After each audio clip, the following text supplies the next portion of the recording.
Good morning, magandang umaga sa inyong lahat. Today is November 23. It's a Tuesday. The holiday season is right around the corner. Naway hindi malamig ang inyong Christmas dyan, pero magpapainit kami dito sa aming webinar. There's so much to be thankful for because we're all gathered here virtually to have an engaging discussion on sustainable lifestyles. My name is Val Vestille, and I'm honored to have been invited by EMB to host and moderate this very significant event. I am the Executive Director of the Association of Young Environmental Journalists, or AYEJ. Ang misyon po namin bilang isang environmental nonprofit and startup media organization is to hashtag let the earth be heard through our different storytelling and capacity building strategies para sa kabataan. And we will definitely let the earth be heard today as we will discuss some techniques in mushroom farming. Welcome everybody to Cracking the Mushroom Farming Secret webinar for the participants in the Zoom and those na nanonood sa ating Facebook Live. Bago ako magsimula, sa mga participants natin dyan sa Zoom, can you send in and tell us where you are coming from all over the Philippines? At sa mga nanonood sa ating Facebook live stream, can you press that share button and tell your friends, hey, I'm gonna be learning about mushroom farming and I want you to learn it with me as well. So comment down also sa mga nanonood sa atin sa Facebook live stream. Taga saan kayo? Kayo ba ay nasa Luzon, Visayas, Mindanao? Kayo ba ay nasa Basilan, sa Cebu? We want to know where you... Oy, may Cebu nga, maayong hapon, ay maayong buntag sa imo nga, maayong buntag sa tanan mga Bisaya nga nagtanaw sa ato. Sa mga Ilonggo, maayong aga nga sa inyong nga tanan. That's me trying my best. Ang dami palang Bisaya natin sa Zoom chat room. Ayan, maayong buntag sa inyong tanan. I'm from Cagayan de Oro, by the way. The DENR-EMB supported the observance of 3 environmental celebrations this November, namely National Environment Awareness Month, National Clear Air Month, and Climate Change Consciousness Week, with the title Nurture Nature for a Sustainable Future. Now, this webinar that we have for this morning is part of this observance of 3 environmental celebrations, and we are so excited to have everyone on board to join us for this webinar. Just a few friendly reminders before we begin. Please fill out the registration form now. That will be available until 10 a.m. only. So make sure you click that registration form. You fill it now. And watch out for our evaluation form later at the end of our webinar to have your certificate. For the participants in the Zoom app, please kindly turn off your microphones and cameras. And if you have questions, and we really encourage questions, kung may mga tanong kayo at any point in the webinar, please ask us your questions through the chat box. The participants watching in the Facebook Live as well, you can send us your questions and comments and reactions. So make sure you do that in the comments section. Now, to officially open our webinar, may we call on the coordinator of EMB Gender and Development Program and officer in charge of the Environmental Education and Information Division, the ever lovely and dynamic Miss Karen Ann Pagpaco. Miss Karen.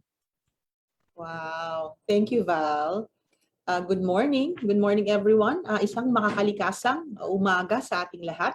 On behalf of the Environmental Management Bureau, I am pleased to welcome everyone here in our webinar entitled Cracking the Mushroom Farming Secret. So this is part of our ongoing celebration of November as the National Environmental Awareness Month and the National Climate Change Consciousness Week from November 19 to 25. To our viewers over Zoom and Facebook Live, I hope all of you are doing well. Mushroom production has been in the Philippines since the 19th century. But despite having been long introduced in the country, our contribution to the local mushroom demand is only 10% to date. It is also an ideal and profitable business. However, many Filipinos have never tried it due to lack of awareness. Mushrooms don't just taste good, they also have a lot of health benefits. They are a great source of vitamin D, potassium, and even antioxidants. The anti-inflammatory effect of mushrooms has been shown to greatly improve the immune system, body mass index, and even aid in weight loss. mushrooms are also gentle on the planet and environmentally sustainable. The total amount of water required for mushroom production is only equivalent to a small fraction of water resources compared to other food crops. Also, the soil that we use to produce mushrooms is made of compostable, biodegradable material. So after mushrooms are harvested, the soil can be recycled for other uses such as compost. And the best part is that growing mushrooms also generates far less carbon dioxide than other types of vegetables.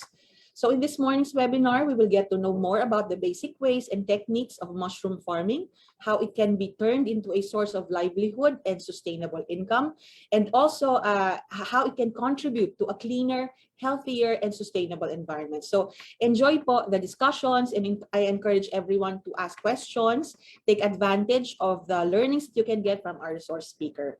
Again, let us never stop finding simple ways on how we can live healthier, work, and earn smarter through green actions and eco-friendly strategies and solutions. Muli, maraming salamat at isang makakalikasang umaga sa ating lahat. Maraming salamat, Miss Karen. And may we request everybody to turn on their cameras for our photo opportunity. This is your attendance, Char. Kung hindi kayo mag-open ng cam, wala po kayong attendance at wala po kayong plus points pagkatapos ng ating quiz about mushroom farming by the end of the program. Char lang. Okay, I give you 5 to 10 seconds to turn on your cameras. I know it's mid-morning na, so I'm sure you're all ready and excited. No, I'm seeing face masks everywhere. So I'm sure nasa labas kayo. Hopefully kayo ay safe lang dyan kung saan man kayo sa mundo. Ayan, okay, we have everybody now turning on their cameras. All right, even if you're wearing a mask, can you please smile? Kasi makikita yan sa mata nyo. No, lalabas yan talaga sa mata nyo. Okay, everybody, 3, 2, 1, smile. Imagine yun na nasi crush sa harap nyo. Ayan. Sa mga may asawa, yung mga asawa nyo na lang yung isipin nyo. Okay, second slide tayo. 3, 2, 1, smile. Okay, ayan. And let's have the third slide. 3, 2, 1, smile. Alright. Grabe, mukhang madaming inspired at masaya ngayong umaga. At maging mas inspired pa kayo after you will learn more about mushroom farming. Alam nyo, I'm so excited to be part of this webinar. Apart from my moderating duties, I'm actually very intent to listen to our speaker. So I will personally learn more about mushroom farming.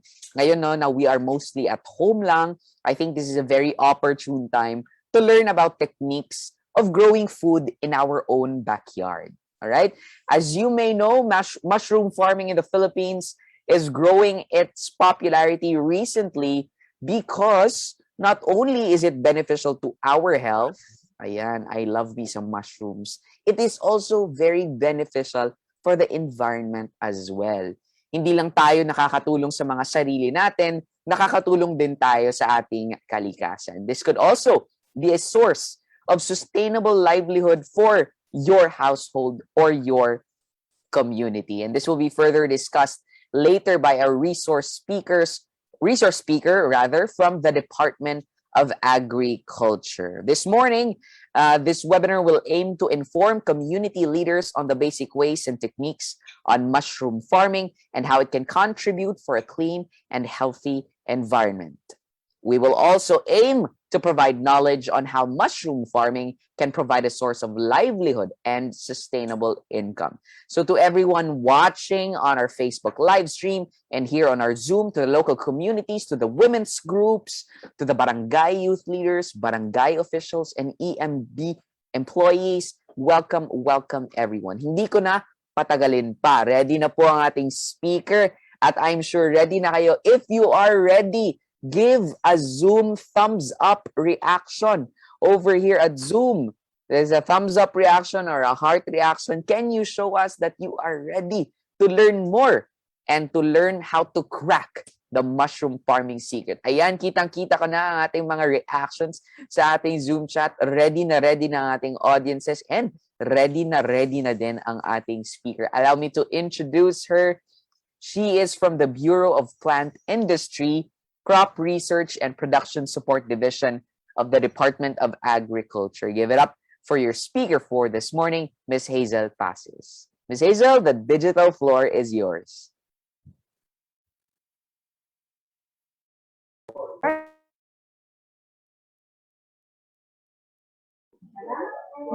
So good morning everyone. Thank you for the warm welcome po sa ating pong palatuntunan ngayon, ang pagkakabuti. Ayan. So I hope naririnig po ako ng lahat po. Malinaw naman po. Ayan. So let us share our screen. Ayan po. Thank you so much.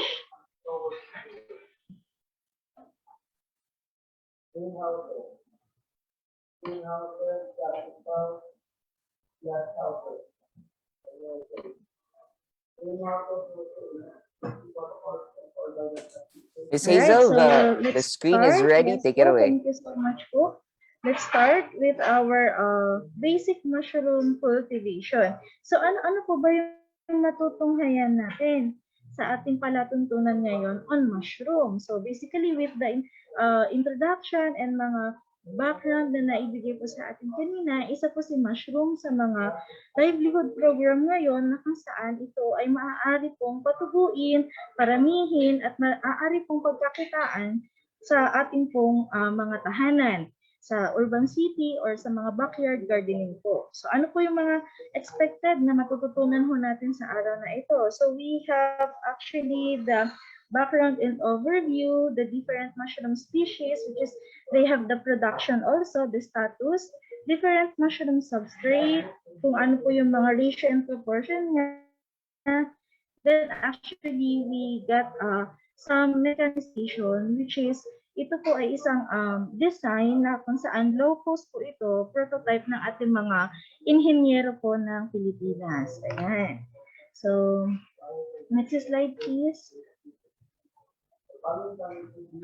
Ayan po. So, sino nga po ba si mushroom? So, tignan ho natin ano po yung kanyang background. Bakit po siya kakaiba sa ating halaman?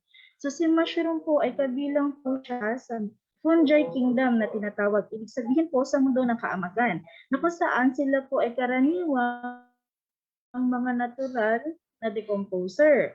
Ano po na decomposer na tinatawag natin? Sila po yung nagbe-breakdown ng mga dead tissues po mula sa mga namatay na living things na kung saan kino-convert po nila ulit ito para maging kapaki-pakinabang.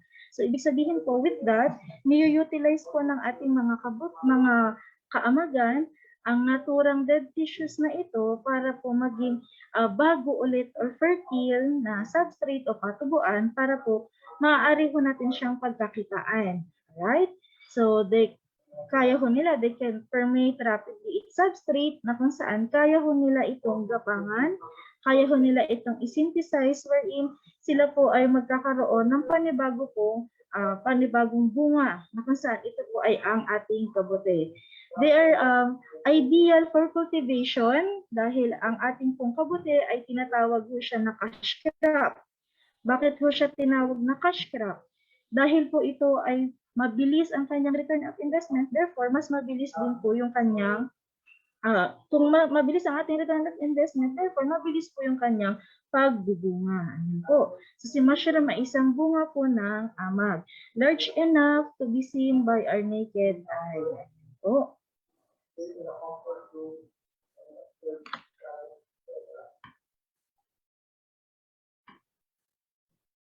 Next slide po, ma'am. Yes po. So ano naman po ang importansya ng ating pong kabute? Ang ating pong kabute actually ay isa po sa mga tinatawag natin na crop commodity sa ating pong bansa. At the same time, ano po ba yung kagandahan nito or ano po ba yung binibigay sa atin ng ating pong kabute sa ating pang-araw-araw na pangangailangan at sa ekonomiya po? So ang ating pong mga kabute ay sila po yung natural na nagbabalance ng ating ecosystem. Okay? So more on, they are the natural decomposer na po, which is nakakatulong po ito for our daily life, lalong-lalo na po sa ating environment na nape-preserve natin po. At the same time is nagkakaroon po tayo ng proper exchange of air sa ating po, lalong-lalo na sa mga polluted areas. So, ang ating pong kabute ngayon is talaga namang maganda yung takbo nito sa global market, so worldwide. So, specifically na rin po sa mga vegans natin, talagang ito yung tinitignan na isang complete meal. Bakit po? Dahil po meron po siya mga nutritional benefits, kagaya po ng minerals, vitamins, amino acids, na kung saan nag-i-increase ng ating immune system to fight against cancer cells, and at the same time, kahit na meron ho tayong mga nararamdaman ngayon, kumbaga existing na meron ho tayong nararamdaman, so tinutulungan niya ho tayo na i-increase ang ating immune system to fight that certain illness na nararamdaman natin po. Alright, so meron din po siyang tinatawag na antioxidants. So mataas po sa antioxidants and fiber content ang ating pong mga kabute. At ang ating kabute ay isang napakagandang livelihood program na kung saan maaari po siyang maging alternative source of income, or pwede rin po siya sa mga sa ating mga intercroppings na farmer, specifically sa rice farmers po natin, na kung saan sa isang taon, nasa 2 o 3 beses po sila makakaani ng ating pong palay o bigas.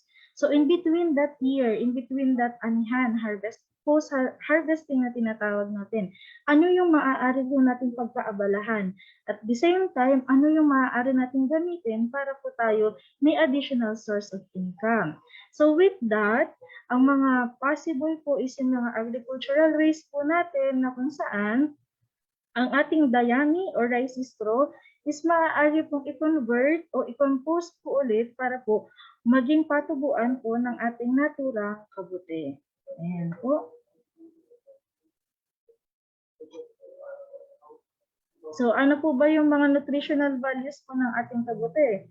Ayan, sa ating po mga nutritional values na kung saan nakikita ho natin ito talaga na isa sa mga pinopromote natin is the protein, amino acid, fats, vitamins, mineral, fiber, and nucleic acid. Na kung saan po ang tinitingnan natin is the protein content. Bakit po?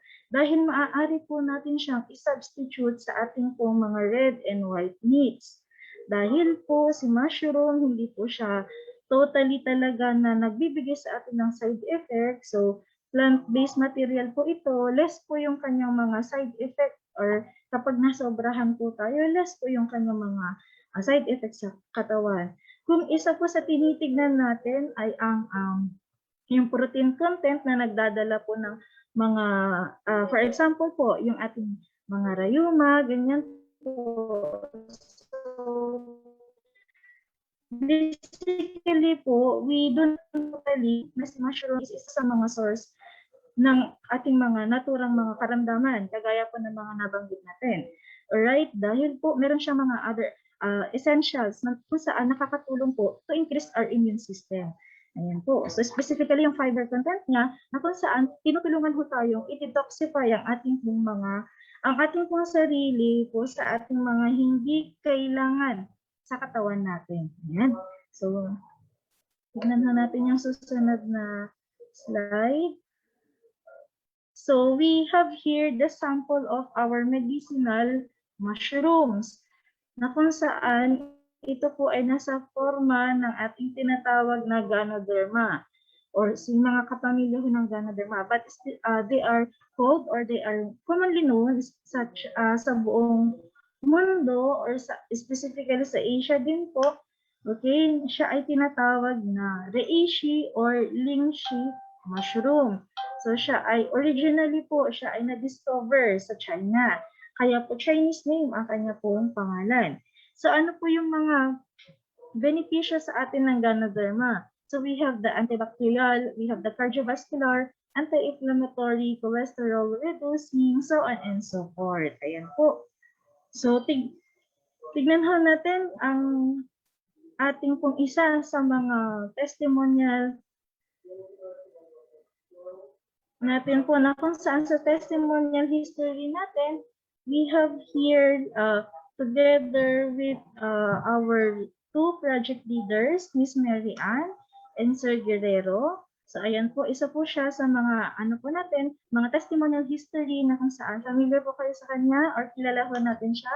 So siya po ay isa pong basketball player. Yes po, isa po siyang PBA player na kung saan siya ay nawala pansamantala sa kanya pong sa kanyang larangan, right? Dahil po siya ay nagkaroon ng mga hindi sinasadyang mga karamdaman na kung saan ito ay umabot po sa stage 3 to stage 4 cancer.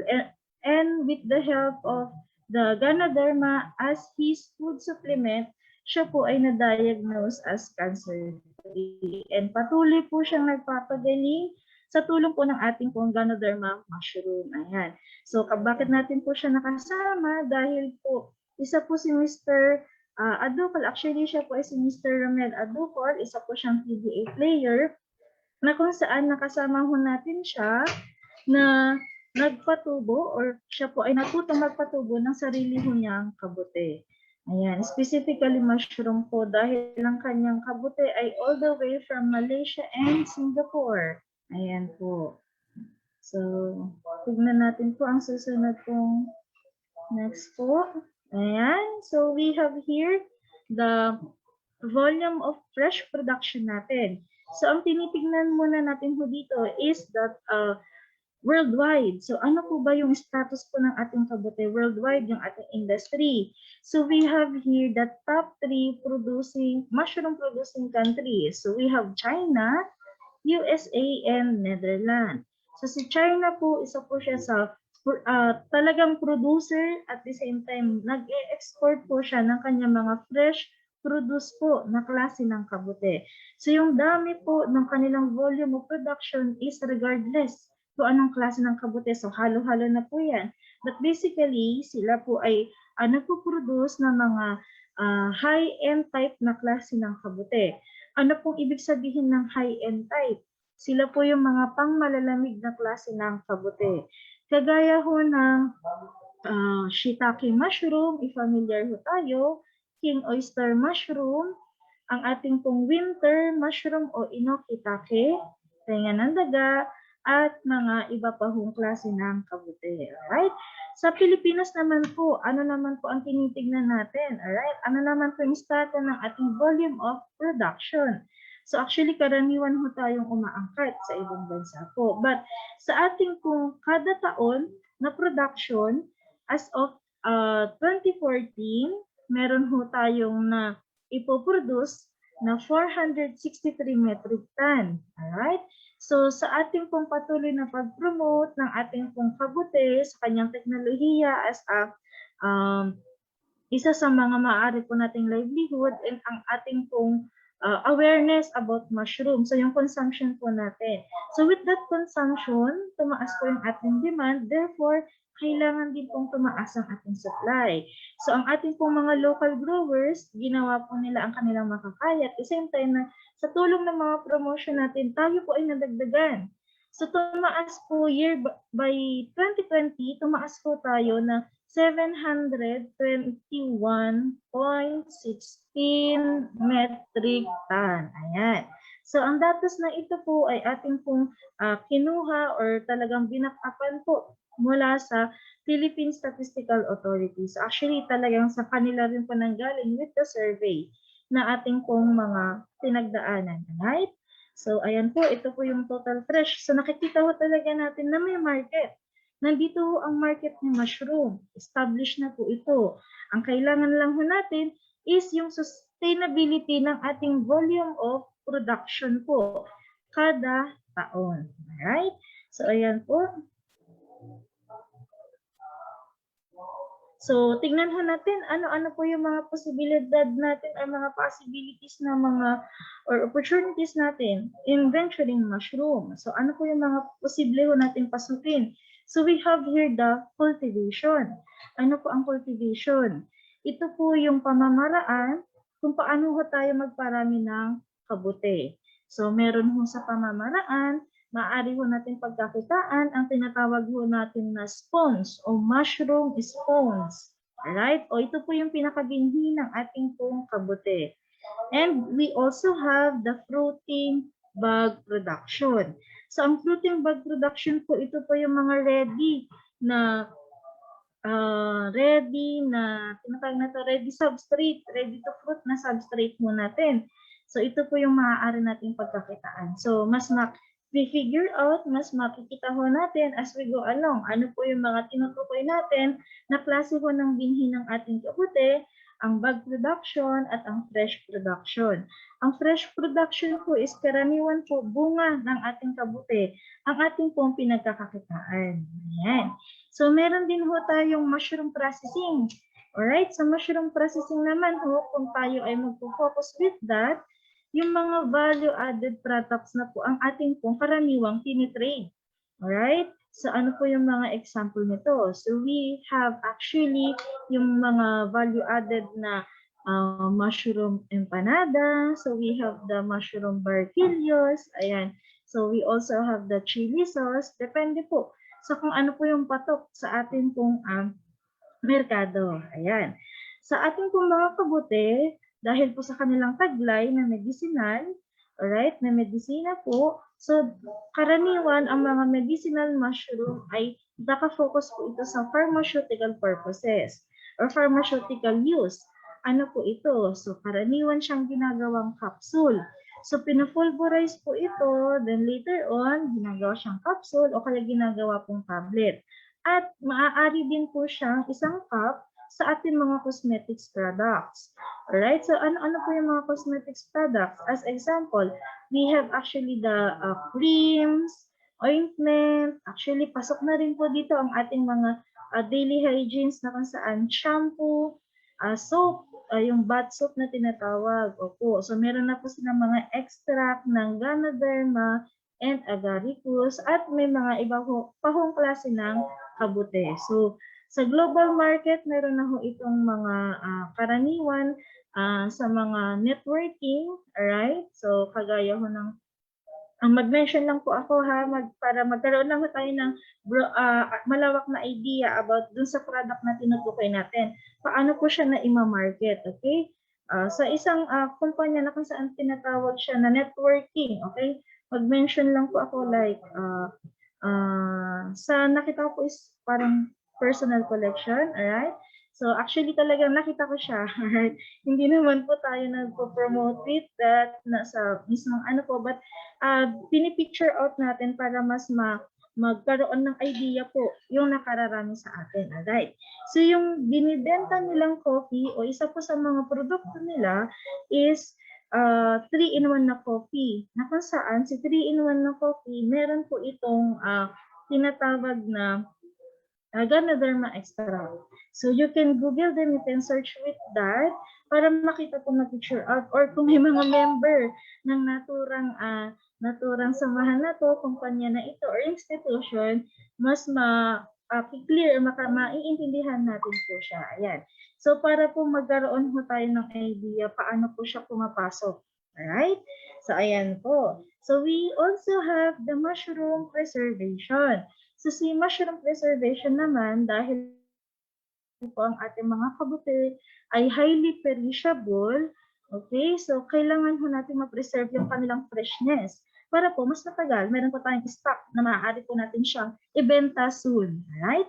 So or sa mga susunod nating mga market, like for example, may harvest tayo ngayon and yung target delivery natin is by next week. So with the process or method ng preservation, maaari po natin silang ma-preserve para umabot pa po sila by next week before po or upon dun sa delivery time natin or target time natin. So may dalawang klase po ito. So we have the freezing and drying.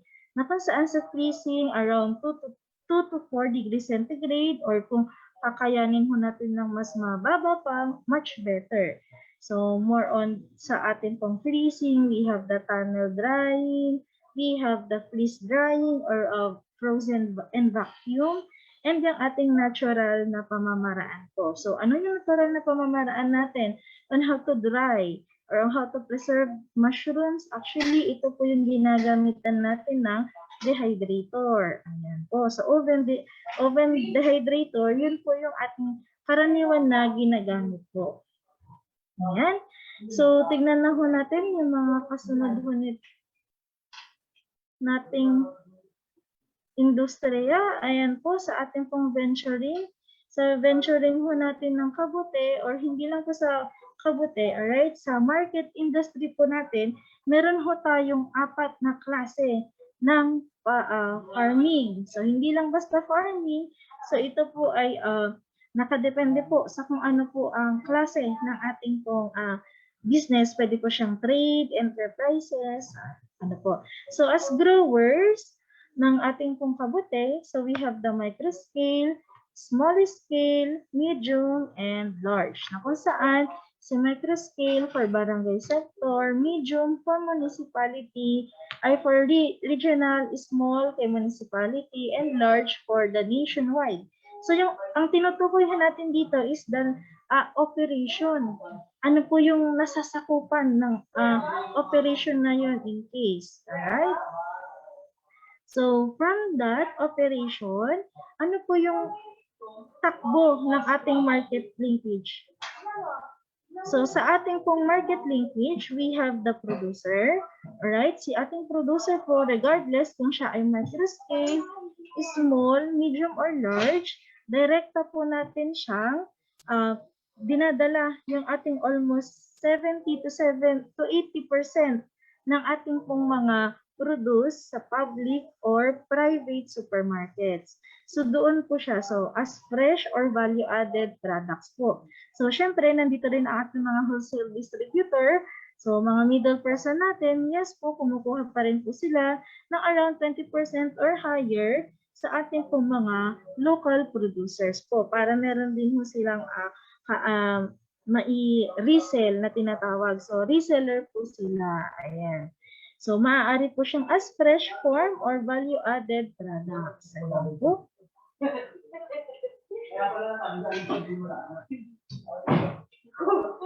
So, next slide po tayo. Alright. Sa ating po mga mushroom species naman po, sa ating mga mushroom species, we have here the very common white oyster mushroom, gray oyster mushroom. Alright. Si gray and white oyster po is the basic ng ating pong pagkakabute. So kung tayo po ay eager na matuto ng kabute, actually isa sa mga binibigay naming pamamaraan para mas matutunan natin siya is the procedure po ni white oyster mushroom. Dahil kapag nakuha natin ang procedure po ng white oyster mushroom na ito, madali na lang po nating aralin paano po paramihin, okay, i-replicate ang iba pong mga klase ng kabute. So, next natin po, we also have shiitake and king oyster mushroom. Ayan po. So, sa shiitake natin at king oyster mushroom, pang malamig na klase po sila ng kabute. Ayan po. So, ito po ay karaniwang pinatutubo sa mga high elevated areas na kung saan around 600 meters above sea level to 1,000 meters above sea level. Ayan. So, mas gusto ho nila yung talagang halos all year round. Sila po ay na katamaan or na-incorporate po sila sa mga malalamig na areas, sa may mga fog. Ayan. So, mataas yung relative humidity na kailangan po nito para mas maging productive po siya. Okay. So, next slide po. So sa atin po, we also have the kabuting kahoy o yung ating medicinal mushroom na kung saan ito po ay Ganoderma o kilala siya as bilang lindsay mushroom. Okay po. Then we also have the milky mushroom. So si milky mushroom is a newly introduced variety po natin all the way from India. And adapted po ito sa ating tropical. So, knowing na si Philippines is a tropical country, so very talagang suitable si milky mushroom to grow and adapted po sa ating bansa. Alright? So, pang mainit na klase po siya ng ating pong klase ng mga kabute. Okay? So, meron din ho tayong tinatawag na pink and yellow oyster mushroom. Na kung saan si pink and yellow oyster mushroom, mataas po ito sa antioxidant properties na tinatawag. So, the more na mas mataas po ang kanyang kulay, or the more na mas nagpo-produce po ito ng kulay, the more na mas mataas po siya sa mga antioxidant properties po natin. Okay?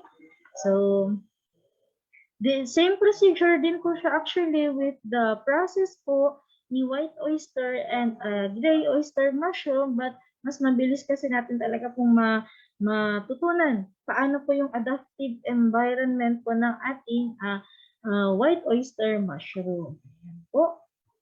So, meron din po tayong next po, ayan. So, we also have the button mushroom and Volvariella mushroom, o mas kilala ho natin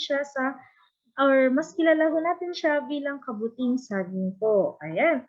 So, si button mushroom actually is a temperate mushroom o pangmalamig na klase ng kabute na kung saan ang ating pong training facilities, if you want to know the basic knowledge about or the cultivation of button mushroom, meron po tayong training facility po sa Bureau of Plant Industry, Baguio.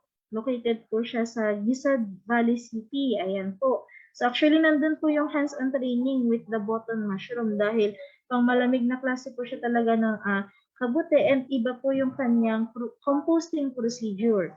So matututunan ho natin sila, may mga dates ng trainings naman po tayong kinakandak. Antabayanan lang po natin sa ating official Facebook page, or you can inquire to us po. Ayan. So si button mushroom, ito po yung ating karaniwang nakikita mo sa grocery stores na nakalata. Ayan po. So meron din naman po tayo as fresh, pero karaniwan ho natin nakikita siya sa supermarkets. Ayan po. So hindi lang yun. If you are familiar with the Cartimar or Libertad Market, okay, along Pabuendia, lalong-lalo na po sa atin, sa mga nandito sa NCR, ayan po. So, makikita ho natin, may malaking market po doon na halos marami yung klase ng kabute. Ayan, fresh po na nandoon po. Ayan. Then, we also have the kabuting saging. Si kabuting saging po ay isang tropical mushroom. So, sa pang-mainit na klase po siya ng kabute, or pang-mainit na area po siya, pinatutubo. So, mas suitable po siya sa mainit na ranging to 30 to 37 degrees. So, yun po yung kaya niyang i-tolerate na init, na saan is productive pa din po siya. Ayan, with the good management sa ating mga naturang kabute na commercially available and locally produced po sa atin po, sa ating bansa. Ayan po. So, tignan ho natin yung kanilang summary. Next slide. Ayan. So, they have the summary of growing temperature para po hindi ho tayo naliligaw o ma-confuse. Ano-ano po ba yung pangmalalamig na klase ng kabute? Ano po yung mga adaptable po sa ating pong semi-temperate or the normal temperature na tinatawag or semi-temperate. Then we also have the tropical mushrooms. Ayan po. So karaniwan si NCR, siya po ay pumapalo talaga sa mga semi-temperate. So kung tayo po ay magpapatuloy or talagang eager na mag-pursue into mushroom farm, mag-venture po sa 25 to 28 degrees centigrade. Alright. So yun po yung adaptable sa atin po. Okay po, so tignan mo natin ang susunod na. Ayan, so we are now down to the overview of our mushroom cultivation. Na kung saan ang ating pong mushroom cultivation is talagang meron po siyang pagdadaanan na proseso. Alright, dahil po ang ating kabute is actually isang bunga ng amag, therefore, tayo po ba ay nakakakita na ng binhi ng ating kabute? Commercially available po ba siya? All year round po ba natin siya nakikita as natural? Actually, hindi po. So si mushroom, technically, wala po siyang tinatawag na large enough na binhi na nakikita ng ating mga mata. So meron po siyang spores na tinatawag. Ang spores po na ito ay kung saan is microscopic siya.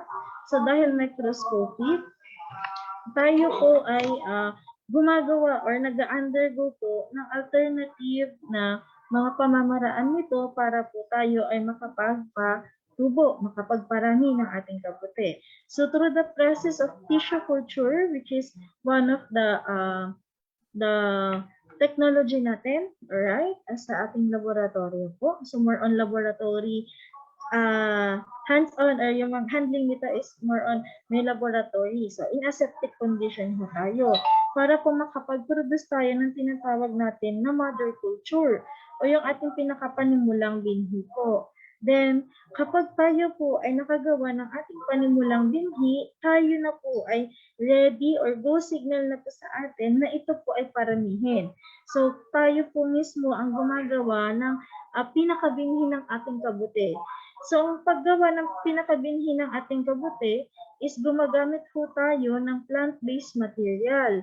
Or yung mga plant-based material natin as carrier is in the form of any cereal grains. Ayan. So, nakadepende po sa atin kung ano po yung cheap na or pinakamura na cereal grain na maaari po nating gamitin po as long as this is a plant-based material to carry the mushroom mycelium. So, depending on the klase or type ng ating pong kabute, tayo po ay maghahanda ng kanya pong patubuan. Na kung saan ang patubuan ay maaari pong in the form of pusot na tinatawag or dayami. So, matutunghayan natin siya as we go along. So, dahil po kailangan natin siyang pagapangin hanggang magkaroon po ito ng pagkakataon or fully develop niya po yung mga mycelium niya at mag-form po ito ng tinatawag natin na pinheads or yung pinakabunga ng ating pong kabute. And later on, sa kanya pong maturity, lalaki po ito hanggang large enough to be seen by our naked eye. Ayan po. So yan na po yung pinakakabute na nakikita ho natin, na nakakain, nahahawakan. So ito na po yun. Alright? So tingnan ho natin. Ano po yung next slide po. So we have here the mushroom substrate. Ano po ba yung kahalagahan ng ating pong mushroom substrate? Sa ating pong mushroom substrate actually, right? So ang ating pong mga substrate ay kailangan para po meron pong tagahawak o mag-hold ng ating pong mga moisture content na kakailanganin ng ating pong kabute. At the same time, binibigyan nila ang mga kabute ng sustansya at mga essentials para po ito ay tumuloy at magkaroon siya ng tinatawag na fruiting bodies. Ayan po. So sa ating pong mga klase ho ng ating substrate, kailangan ho natin i-consider.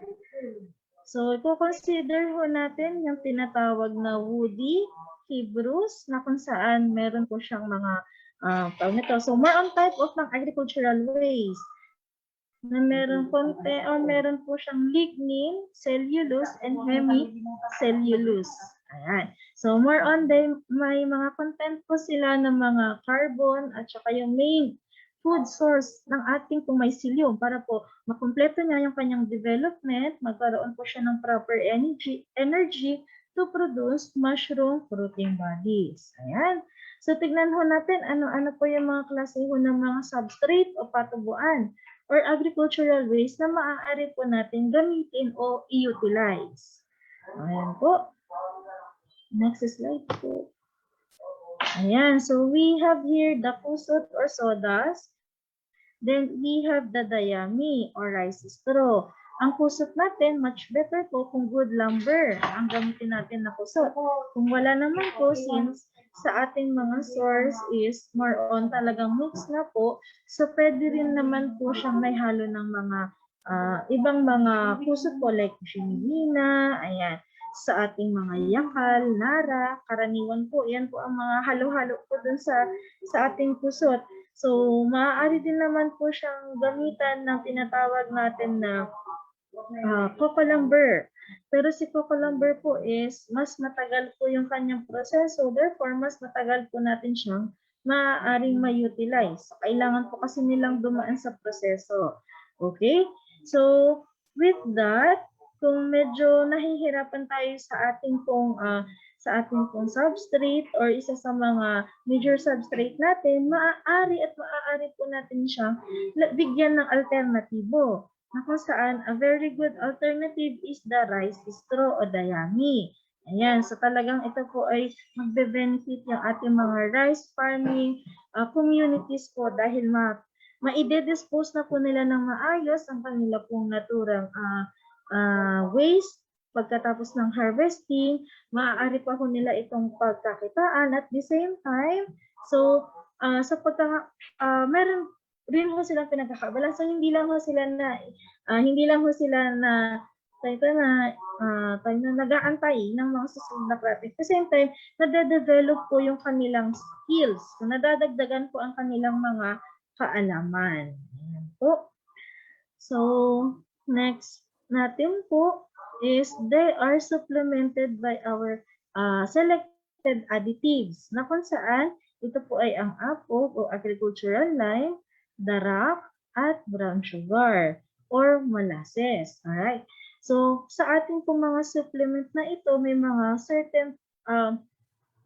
certain ratio po tayo na kung saan si ratio natin, ang apog po is 1% at ang ating pong darak or rice bran is around 10 to 20% at ang ating brown sugar is 1% din po.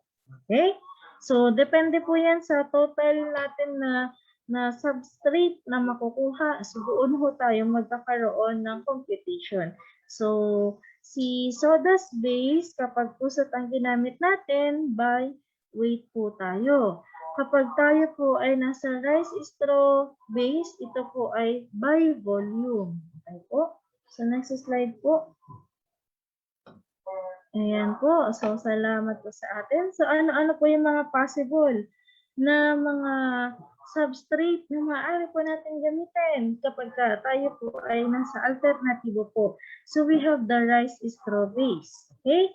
So, sa rice straw natin, kung tayo ay by volume, ito po ay maaaring purong rice straw o maaari po siyang haluan ng ating pong kusot. Ayan. So, sa kusot po natin, yung ano po yung ratio niya kapag may halo na po siyang other substrate. So, 30-70 ang ratio po natin. So, ang ating dayami or rice straw is ating pong hahatiin ito into 3 to 4 inches. Sa ating pong 3 to 4 inches po, actually, yan is the ideal cut ng ating pong substrate para po ito ay gapangan ng ating pong mycelium para mas mag-develop po ang ating kabote. At the same time, from the 3 to 4 inches, ito po yung pinaka-ideal na para sila ay makakuha ng tiyempo para po magkaroon ng another branching or connection ng mycelium para mas mabilis po siyang mag-ramify o mag-colonize po sa kanyang substrate. Ayan po. So, nandito po yung mga iba niyang mga detalye. With that, kailangan natin siyang masubmerge. Yung fermentation niya, kailangan natin siyang isubmerge sa water. Kapag medyo lumambot na po siya, i-drain natin. Right after the draining, subject po natin siya o ito po ay kailangan siyang steam pasteurize para po ito ay malinis.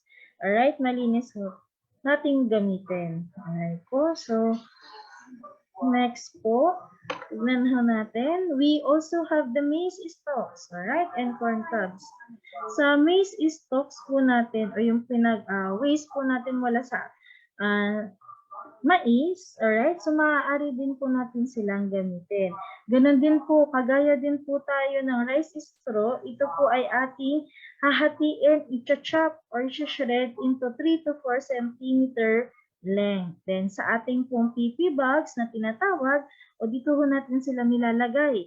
Yung mga substrate po natin, actually, 33 by 18 cm is 6. Kung ito po i-convert natin into inches, this is 6 by 12 by 0.3 thickness. Kung may mahanap po tayo, mas mabilis po tayo maka-look or maka-search ng 0.3 thickness. But kung medyo mahirapan po tayo, we can also use the 0.2 thickness. Ulitin lang ho natin, 33 by 18 centimeter is 6 by 12 by 0.3 thickness. So, kaya ho nitong mag-accommodate ng 1 kilogram po.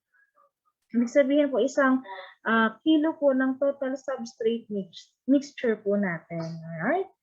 So, ayan po. Ayan, kailangan ho din natin siyang steam pasteurize for 6 hours, 121 degrees centigrade para totally ma-eliminate yung mga foreign microorganism na incorporated po sa ating substrate. Ayan. So, next slide po. Tingnan natin ano pong meron. So, we also have the coffee ground and rice straw. Yes po, maaari po natin gamitin or incorporate dito ang ating mga waste mula po sa mga kapehan, alright, sa mga coffee shops. Ayan po, specifically na lang kung talagang coffee lover tayo at may kilala ho tayong mga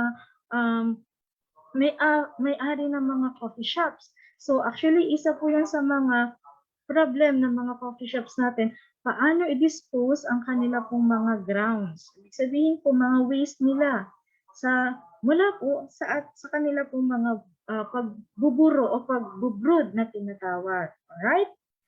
So with that, so actually si coffee ground cannot be an independent substrate.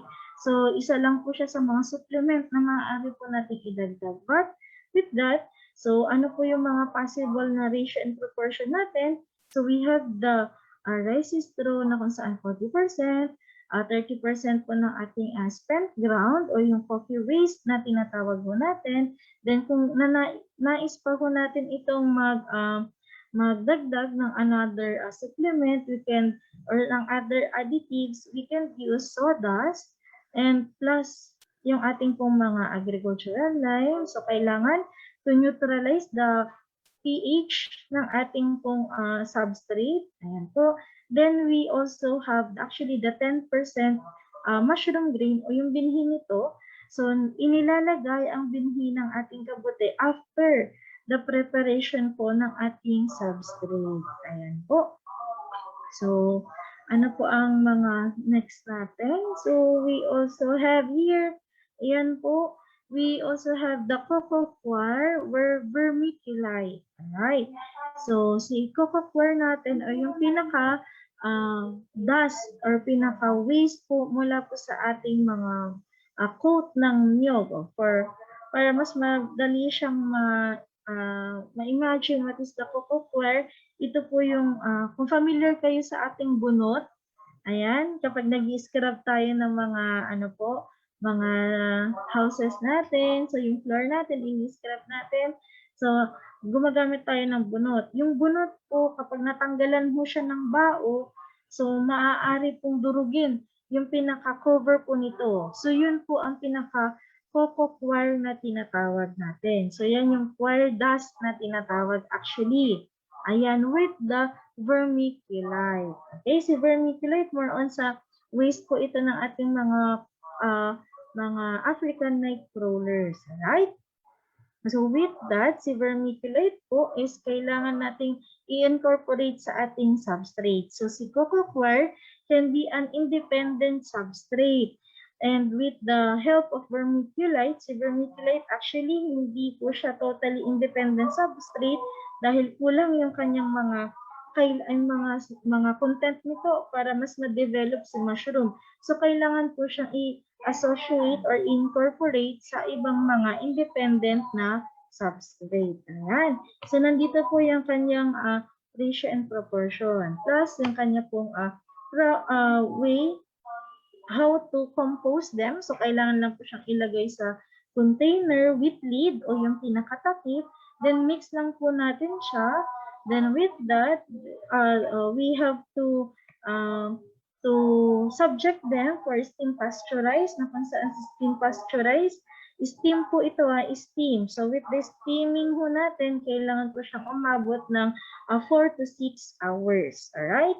So 4 to 6 hours natin, right after the steaming or steam pasteurized, paano ho tayo, ano ba yung idea natin for the steam pasteurized po? So para ho tayong nagluluto ng leche flan para ho tayong nag-i-steam ng puto, ng siomai, mga ganyan po. So, ganun po yung pinaka-idea ng ating steam pasteurize. Ayan. So, with that, for 4 to 6 hours, actually, kung mas kaya pa natin siyang make it longer, 8 hours is better. Ayan po. So, with that, kailangan lang ho natin siyang palamigin. After niyang lumamig po, so ready na po siya for planting. So, lahat din po ng mga nabanggit natin na klase ng substrate is kailangan po nilang ma-subject, kailangan po nilang ma-steam pasteurize po. Ayan po. So, tignan naman ho natin. Yung susunod ho natin, yeah, so we also have the coffee ground. Yung coffee ground ho natin, ito po yung mga posible ho nating magamit. Okay, so they are tested na sa mga sustansya actually and they are talagang nakita natin yung kanilang potential or performance kapag ito po ay hinalo sa ating mga major substrate po. So ito po yung mga variety kasi syempre po iba-iba talaga yung variety ni coffee. So kailangan ho natin siyang ma-identify ano po yung mga possible, ano po yung mga ideal variety na maaari ho nating idagdag sa ating major substrates. Ayan po. We have the espresso, V660, the AeroPress, and the French press. Ayan. So, next po.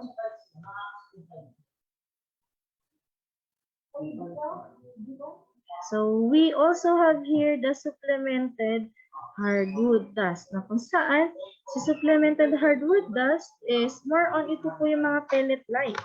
Karaniwan ho itong mga ginagamit sa ibang bansa. Alright, so sa ibang bansa ho kasi, once na yung dust nila, para hindi po siya totally messy or crowd sa isang lalagyan, or hindi po sila mamroblema, they are more on pinipress po nila ito into pellets. Alright? So at the same time, para ito po ay hindi siya agad amagin at talagang mag-forma po siyang pellet, meron po siyang mga supplements na dinadagdag. Ayan. May water content din po siya. So na-preserve with that hardwood dust na tinatawag natin na in the form of pellet-like na po, pwede po siyang durugin. So mabilis po siyang madurog. So para din po siyang in the form of vermiculite. If you are familiar how to preserve or how to process the vermiculite, ayan, pinipress sila, dinadry para less yung moisture content, then they are in the form of any shapes para po talagang clean or talagang presentable siya as a waste. Ayan po. So, next po natin. Tignan natin po. So, we also have the rice hull. Ano po yung rice hull? Ito po yung ipa na tinatawag natin. Ang ating pong ipa ay maaari po siyang maging supplement or additives. But hindi po siya independent na substrate dahil po ang ating ipa ay mas taas po sa tinatawag na nitrogen. So more on as a supplement po ito. Okay, dagdag po na nitrogen sa ating po substrate or major substrate. Pwede po siyang idagdag sa usot, pwede po siyang idagdag sa cocoa cuerdas, maaari po siya sa maize stalks, maaari din po siyang idagdag sa ating pong rice straw. Ayan. So, tingnan naman ho natin. So, as another na tinitingnan natin, so nagbigay lang tayo ng additional information about the ratio and proportion po ng ating mga substrate. So actually, lahat po ng mga nabanggit natin na substrate is talaga pong dumaan po siya sa pag-aaral, yung kanila pong potential. So ito naman po ay isa po sa mga naturang formulation natin na actually tinitignan natin yung kanilang performances. Ayan. So share lang din po natin para magkaroon po tayo ng idea. Alright. So ayan po. Next po natin. So preparation. Paano po natin i-ready ang ating pong mga substrates. So, karaniwan po ang ating binibigyang diin dito is the sawdust. Since po ang ating pong focus actually is the urban, the indoor cultivation, at the same time, mas mabilis po natin talagang aralin is yung ating pong oyster mushroom varieties. Alright, so more on indoor cultivation, bulk cultivation po. So we have the short method and the long method composition. So may dalawang klase ho tayo. Sa ating pong short method, for 21 to 30 days, ating pong i-compose ito with the water and the agricultural lime. Then sa ating pong long method, under the sun and under the rain, meaning expose po sila sa labas. So kailangan po nilang ma-expose sa labas para po mas mabilis or mas nako-compose po ito. So ano po ba yung principle behind bakit kailangan po natin ng composition? So para po matanggal yung tinatawag natin na acid content ng ating pong ng substrate natin, ng napiling substrate natin. As example ng kanyang acid content is the ammonia. So familiar po kayo kung ano po ang ammonia. Meron po siyang maasim na mapanghing amoy. So kailangan ho natin siyang matanggal kasi toxic po or harmful yan sa ating pong mushroom or sa ating mycelium po para makapag-form ng mushroom. Okay?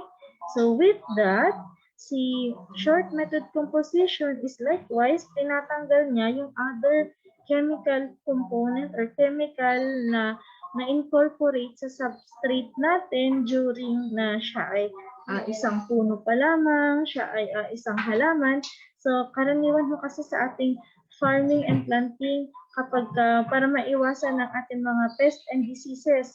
So nag-i-incorporate ho tayo, nag-i-introduce ho tayo ng mga tinatawag natin na mga insecticide, fungicide, sa mga chemical base po na yon. So through the process of composition, ito po ay natatanggal. Alright?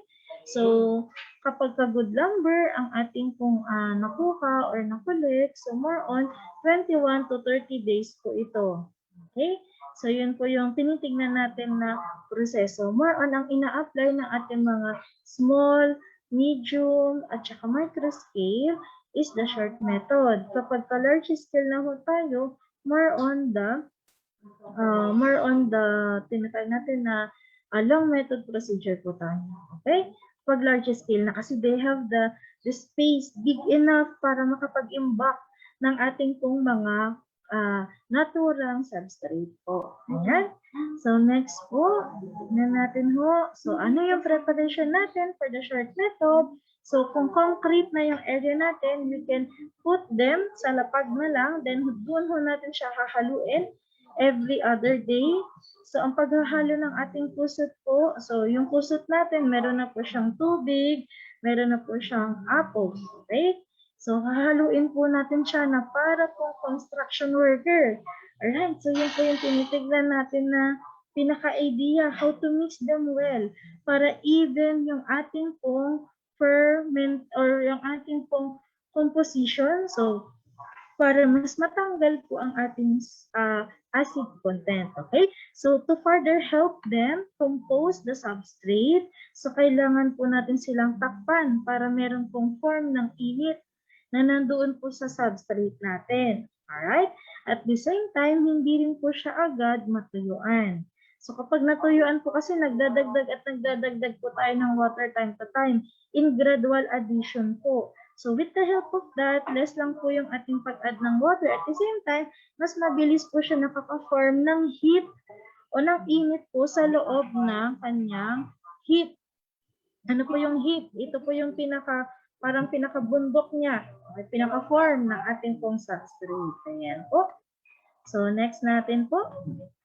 Tingnan natin ano po yung output natin or during composting. Ganito po yung ating makikitang forma niya po. So, maliliit na chocolate hills ang kanyang itsura. So, ganyan po natin siya makikita. Alright? So, that is for 21 to 30 days. So, in between the 21 to 30 days, meron po siyang turning session. So, kailangan po natin siyang haluin. Sa paghahalo po natin, so kailangan parang construction po tayo. Yung pagmimix ng semento at buhangin, so ganun din po. Para talagang well incorporated in each, even yung ating pong distribution ng agricultural lime, ng ating pong heat, at the same time ng moisture po nito. Alright? So next po, tignan natin po. We have the long method preparation natin. So this is the long method. Alright? So nakaimbak lang po siya sa labas ng ating pong mga areas. Next slide po. Alright? So sa ating pong characteristic ng ating morphological, ano pong itsura ng ating pusot? So we can consider them as the dark brown or chocolate in color. Then yung kanya pong amoy. So kailangan wala na po siyang aromatic smell or talagang distinct smell, which is the ammonia. Right? So next slide po. Next po natin. So after the composting period natin, we are now down to the bagging. So paano po tayo maglagay sa ating pong mga polypropylene bags na tinatawag? Ito po yung binanggit natin kanina na 33 by 18 cm or 6 by 12 na PP bags. So inilalagay po dito ang ating po mga substrate. Ayan. So this is a manual bagging para po sa mga micro and small scale po natin. Okay? So next slide po. Ano po ang ating area? So kailangan meron po tayong kaunting composting and bagging shed para po protektado rin po yung ating ginagawa at yung ating pong mga manggagawa. Ayan po. So next slide po natin. So we have here the mushroom bagger. So kung tayo na po ay large scale, actually kapag large scale, para makuha po natin yung target po natin na volume of fruiting bags, okay, volume of our number or quantities na ating target po sa kada batch, nangangailangan na po tayo ng mga equipment o makinarya. Para po ito is mas mabilis po tayong gawa ng ating pong fruiting bags. So, ayan, makinarya na lang po. So, tutulungan na lang po with the help ng ating pong mga operators. Ayan, matutulungan po natin yung makina na mas mapabilis yung kanya pong work yan. Actually, so kailangan po yan. Kailangan natin silang alalayan. At the same time, imo-monitor din po sila kung nag-overheat na or hindi po. Ayan.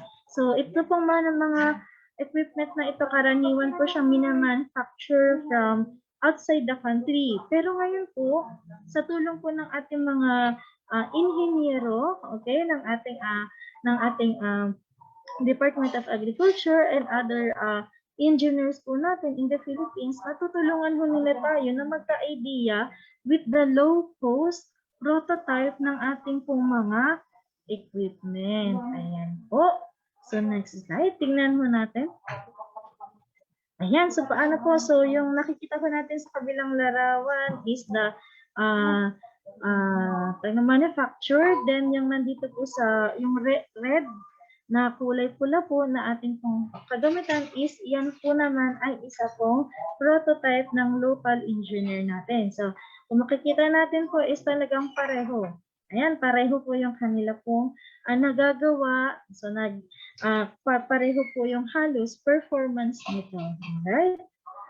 So with that, mapapabilis ang trabaho natin, makukuha po natin yung volume of production or volume of target natin on time based po dun sa ating mga targets na production po kada batch na ginagawa natin. So with the help of the equipment, mas mapapabilis pa yung ating pong pag-work with the target deliverables po natin. Okay? So next po natin, tingnan natin, we have ayan, so right after the bagging procedure, so yun na po yung mechanized mushroom baggers natin. So kailangan na po natin silang masubject sa ating pong steam pasteurizer na tinatawag. So maaari din po tayong gumamit ng autoclave or pressure cooker. Alright, sa ating autoclave or pressure cooker is, yun nga lang, mag-i-invest po tayo with this. So around 15 PSI ang kailangan natin i-maintain for 1 hour. So si 15 PSI po ay magkatumbas po siya ng 121 degrees centigrade. Ayan po. So next po, papasadahan na lang po natin ito. Ayan. So we have the regular oil drum. Kapag tayo po ay alternatibo po sa ating pong mga steamer. So maaari po tayong dire-diretsong drum Then individually po ito ay ating ginagatungan. So ang paggagatong po natin is wooden furnace. And each drum, kailangan po natin siyang lagyan ng jute sack na tinatawag or any clean material na pwede po magprotekta sa ating mga fruiting bag sa loob po ng ating vessel. Alright? So next po, tingnan natin ho. Ayan, so we can pasteurize them actually. Alright, so sa tinitingnan natin, rice straw ang ating pong ginamit as furnace at meron pong mga kawayan. Alright, yun po yung ginagamit na panggatong. Okay, so maaari din po siya actually gatungan gamit po ang rice hull na tinatawag. Dahil po si rice hull, mas mataas po yung kanyang heat holding capacity. Ibig sabihin po nito, mas matagal niyang naho-hold yung init or yung baga na nagdadala po ng heat sa ating pong vessel para po mas tumagal yung ating para mas or cheaper. Tawag nito, mas kakaunti po ang ating magamit na mga furnace in terms of pasteurization po. Next slide po. So ayan, meron din tayong prototype na tinatawag na boiler type. Yung boiler type po, ang tinitignan natin dito is yung heat inductor po ng ating isang container or vessel para po sa ating pong another vessel. So connected po siya sa mga vessel na kung saan naglalaman ng ating mga floating bag. So yung isang vessel po, more on steaming ang ginagawa niya. Ayan po.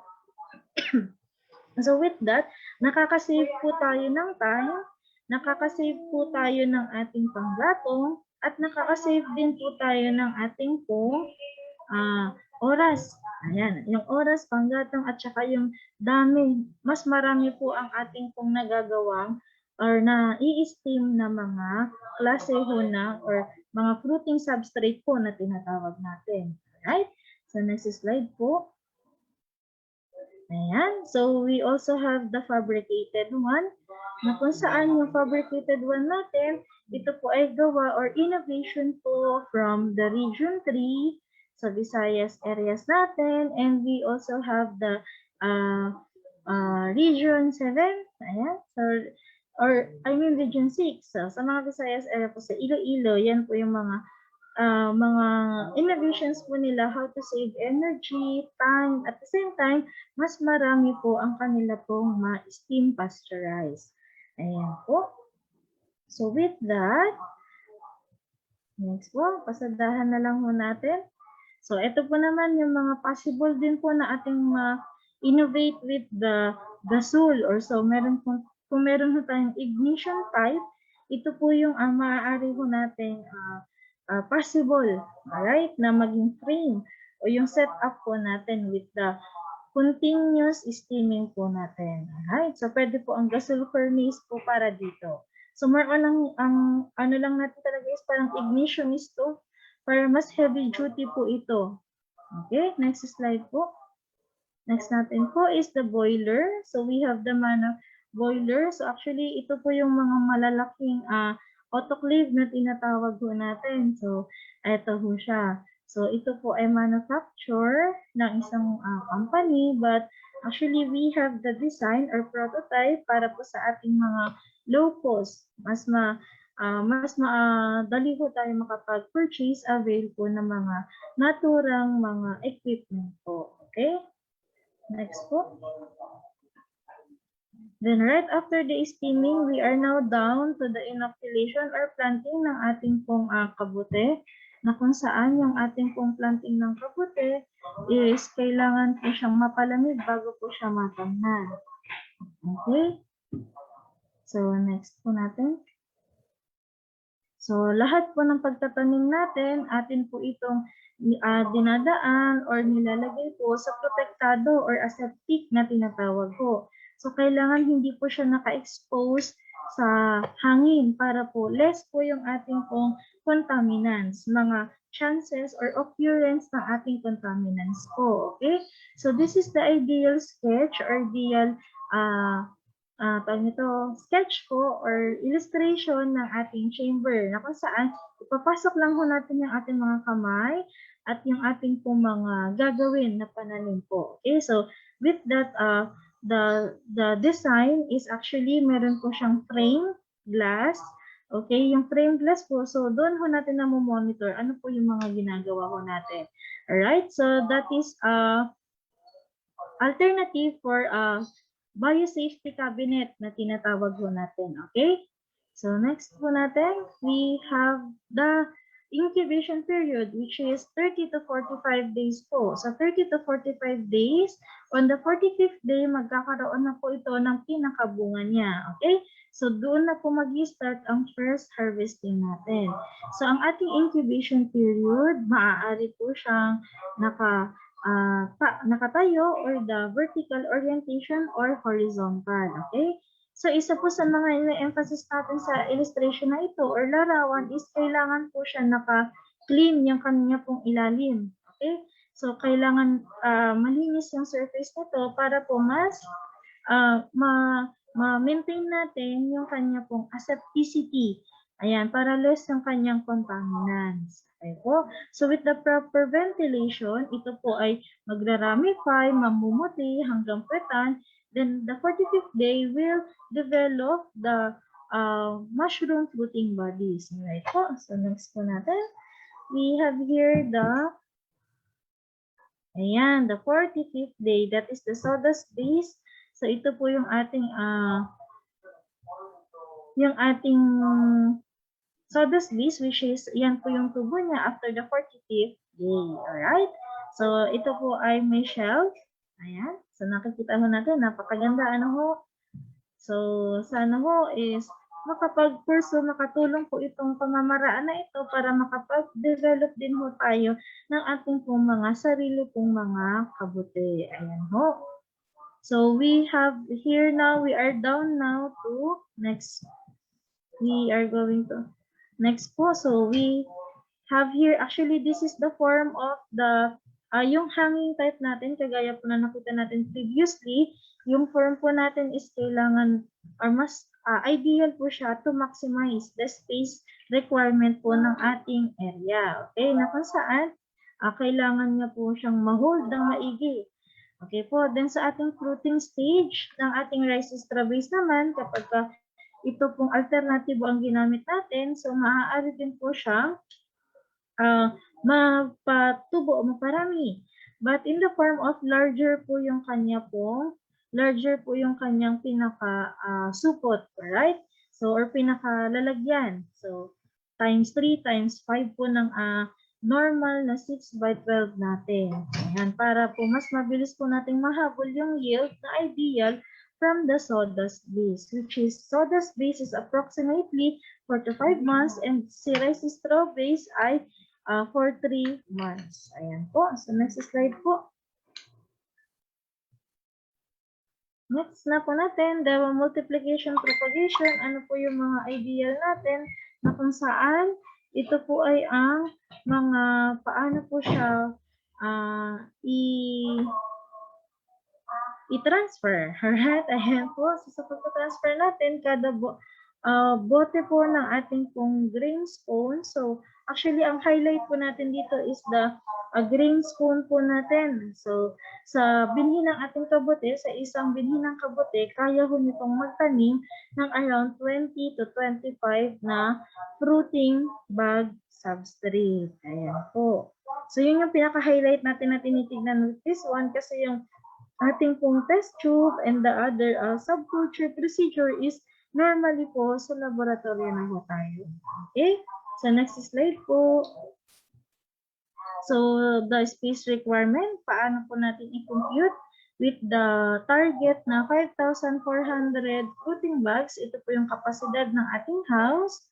Ayan po. So, para mas nakita po natin, tingnan natin sa susunod po para naka-visual na po yung ating sketch. Okay po, next po. So, ito po ay ayan po, sketch ng ating ideal growing house. Ayan po. So, nakita ho natin, ayan, na meron ho tayong 14 by 20 feet na house. Ito po yung ideal natin for the 5,400 fruiting bags. Ayan po. So each house or the house is meron po siyang beam na tinatawag, yung pinaka-holding po nito, holder nito. So tignan ho natin kung paano po siya ikamada sa loob ng house. Okay? So next po natin. So sa ating sketch po ng house, so approximately the 10 feet beam, meron po itong 30 columns na kung saan sa 30 columns natin na nahuhold ng isang 10 feet beam, each column can actually po hold again another 20 or the 20 fruiting bags. Okay? So kung titignan ho natin the 10 feet beam, so 20 fruiting bags multiplied by the 30 column, kasi yun po ang kaya niya sa isang beam, alright? So we have 600 fruiting bags. Alright. 600 fruiting bags po ang kaya ng isang 10 feet beam na hawakan. So for 4 to 5 months, nakasabit lang po siya dyan. Okay? So ayan po.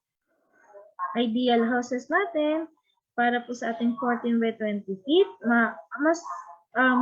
Mabigay na ko namin actually, this is the cheapest, but yung kanyang durability is magtatagal. Yung sa wally type po. At the same time, yung kung mapapansin ho natin, yung kanyang concrete, ay yung kanyang surface is concrete na po. So mas mabilis linisin, mas ideal talaga po kasi kailangan hindi maputik ang surface ng ating pong area or the growing house. Ayan po. So, dyan ho natin patutubuin para ramihin po si mushroom. Okay? So, tingnan ho natin ang susunod, ideal house, na kung saan ito po ay talagang materialize ng isa ho nating grower, which is from the Cainta Rizal. Ayan. So, sinundan niya po na kung saan perfectly, wow, siya na po ay nagpo-produce from the 500 fruiting bags up to the 1,000 fruiting bags. Yun po yung una niyang cycle actually to 5,000 fruiting bags. Na ngayon, from fresh production, siya na rin po ay gumagawa ng mga value-added products. So, may burger patties po siya, meron po siyang mga pickles, yung ating pong atsara na tinatawag. So, meron din po yan. Ayan. So, next po natin, we have the traditional way. Actually po ito traditional way na ating growing house, which is located at Tagaytay, Cavite. Ang may-ari po ng farm na to is a pioneer po natin na si Mushroom Burger. Ayan. That is the traditional way po. So, meron po siyang ventilation, may butas po sa ilalim at may butas po siya sa itaas ng house. So, normally dyan ho nagsisirculate yung ating pong ventilation or yung exchange of air ng ating pong or yung kailangan ng ating kabute para makapag-develop po siya ng maayos. Okay? So, next po, we have the installation of insect net. So, kahit na anong klase po ng house natin, so kailangan ho tayong makapag-install, kailangan ho natin siyang malagyan ng insect net na tinatawag. Okay? So, sa insect net ho natin, kailangan ho fine mesh o maliliit yung butas. So, maaari pong mosquito net, right? Or maaari din po tayong mag-purchase ng mga agricultural net na tinatawag. So, para maprotektahan po siya from the infestations, so yung pagdami o pagtupok ng ating pong mga insekto during fruiting stage po ng ating kabute. Okay, so next slide po. Tignan ho natin, sample ng ating pong mga non-edible mushroom. Ayan. So magbigay lang po tayo ng mga common na non-edible mushroom na karaniwang pinagkakamalang kabuting sagi o yung ibang klase po ng kabuti natin. So we have the Amanita. Actually, Amanita family po ito. Hindi po siya nakakain. Kamukha lang po siya ng nakakain, pero hindi po. Okay? So, meron din ho tayo. Alright.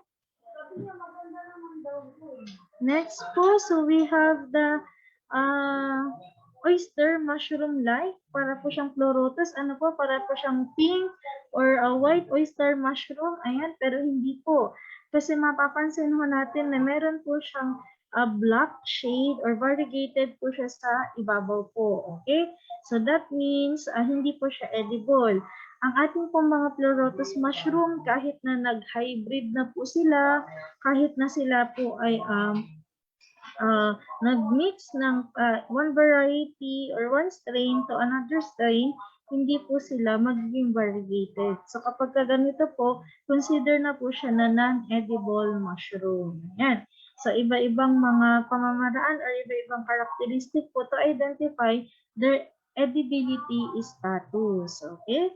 So next, last na. Wow, last presentation na po natin ito with the non-edible mushroom. Okay, so mga sample-sample po tayo. This is commonly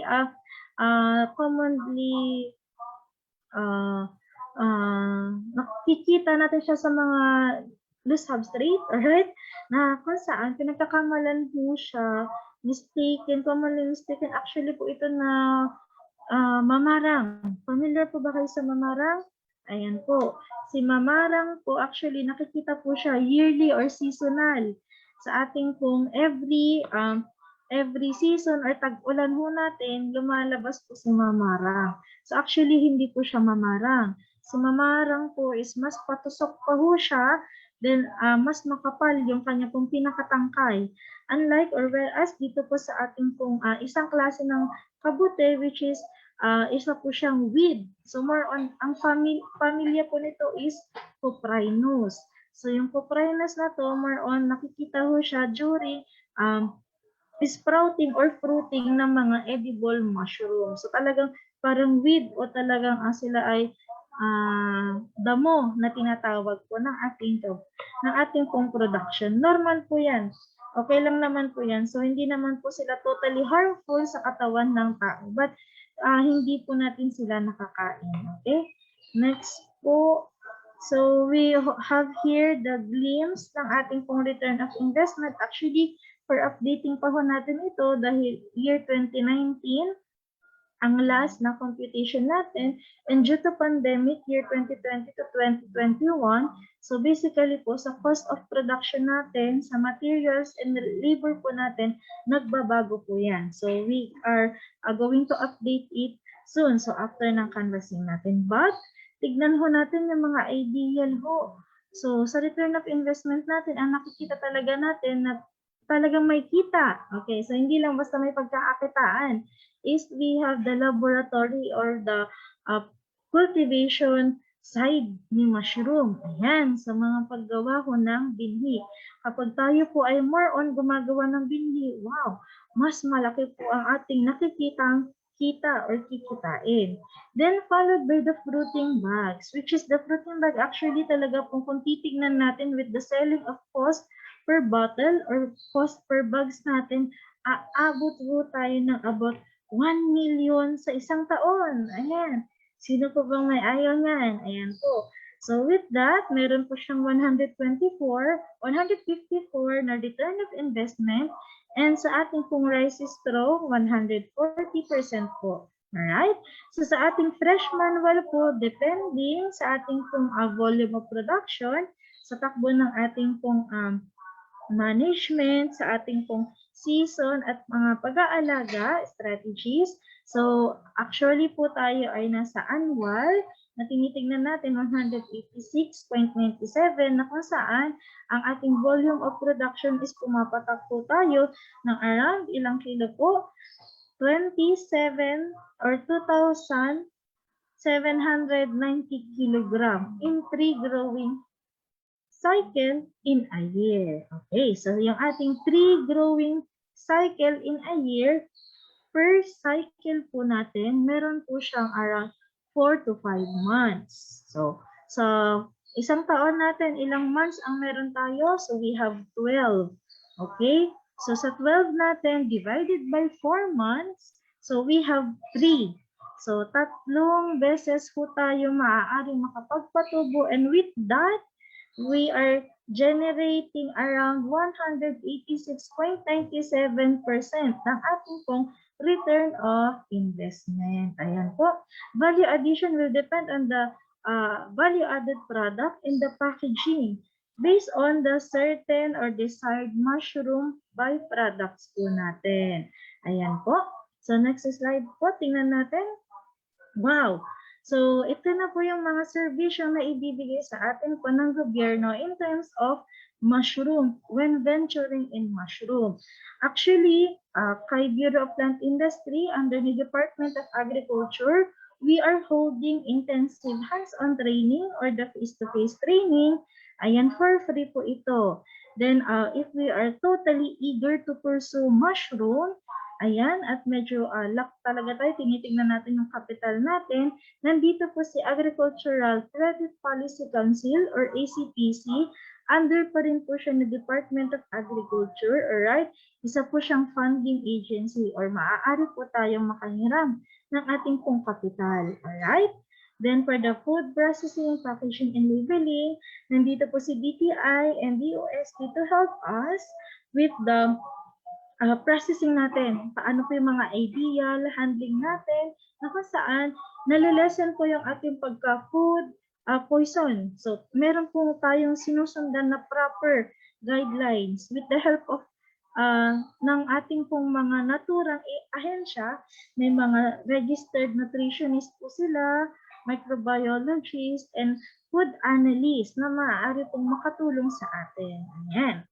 Then, for the trading ng ating pong mga trade ng ating pong mga local produce, so nandito po actually si Department of Agriculture, Agribusiness, and Marketing Services. Under pa rin po siya ni DA para po napopromote po yung ating mga locally produced na mga crops. So, one of the commodity crops is the mushroom. Ayan po. So, actually, may mga questions po ba tayo with that? I guess this is the last slide natin for the presentation, and we are providing you the yung ating contact details from the last slide po natin, na kung saan sa last slide natin nandito po yung ating active contact number and email addresses to reach us out, how to communicate kung may mga further questions pa po tayo. Alright? So with that, this is the address ng ating pong ahensya. Then we have the email address po. Active po yan. So yan po ang ginagamit po natin with the contact number provided po sa ating screens. Ayan po. So maraming salamat po sa ating lahat, and we hope na meron po tayong nakuhang bagong kaalaman po. So thank you very much po. Thank you very much, Miss Hazel. Bigyan po natin si Miss Hazel ng virtual round of applause dito sa ating Zoom chat box sa lahat ng nanonood. Maraming salamat, Miss Hazel. Akala ko it's as easy as just planting a seed and then boom, mushrooms. But it's really an entire art and science of producing mushrooms. We have a couple of questions, Miss Hazel, that we had collected from our participants in the registration. At kung may mga tanong kayo sa ating mga Facebook live stream viewers at ang ating mga Zoom attendees, if you have any questions, please feel free na i-comment ang inyong mga tanong dito sa ating chat box, and we will do our best para i-entertain ni Miss Hazel yung mga tanong niyo. First question, Miss Hazel, no? Yes po. Okay.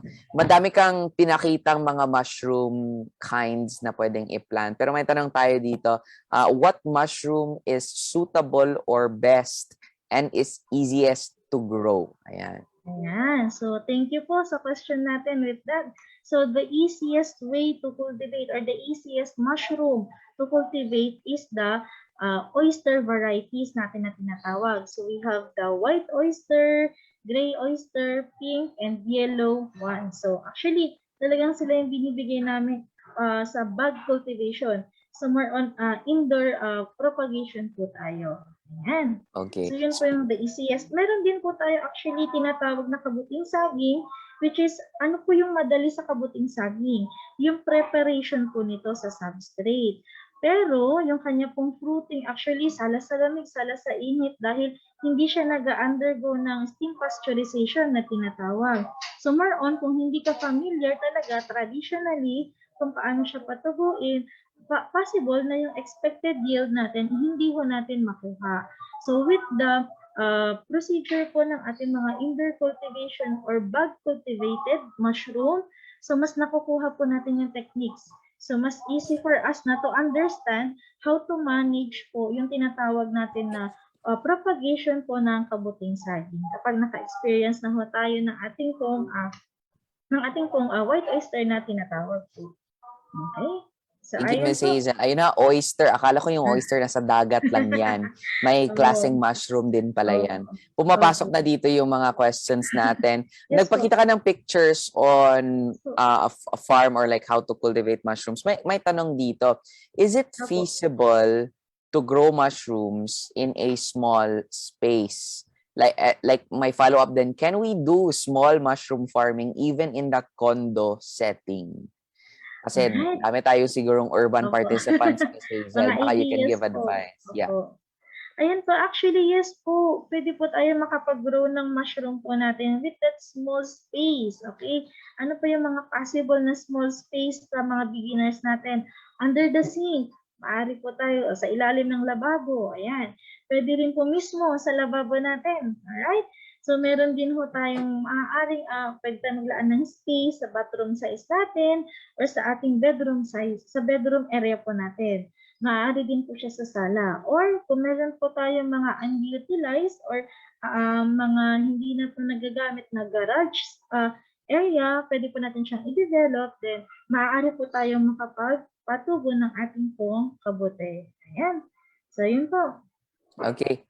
Meron tayong question from Carl Anthony Labrador dito sa ating Zoom chat. Sabi niya, do you have any recommended dealers or sellers of mushroom fruiting bags in Region 3? And I think, Ms. Hazel, this is a great time to also give recommendations if there's a list online for other regions as well. Ayan po. So, ayan po. Thank you so much po sa question. Yes po.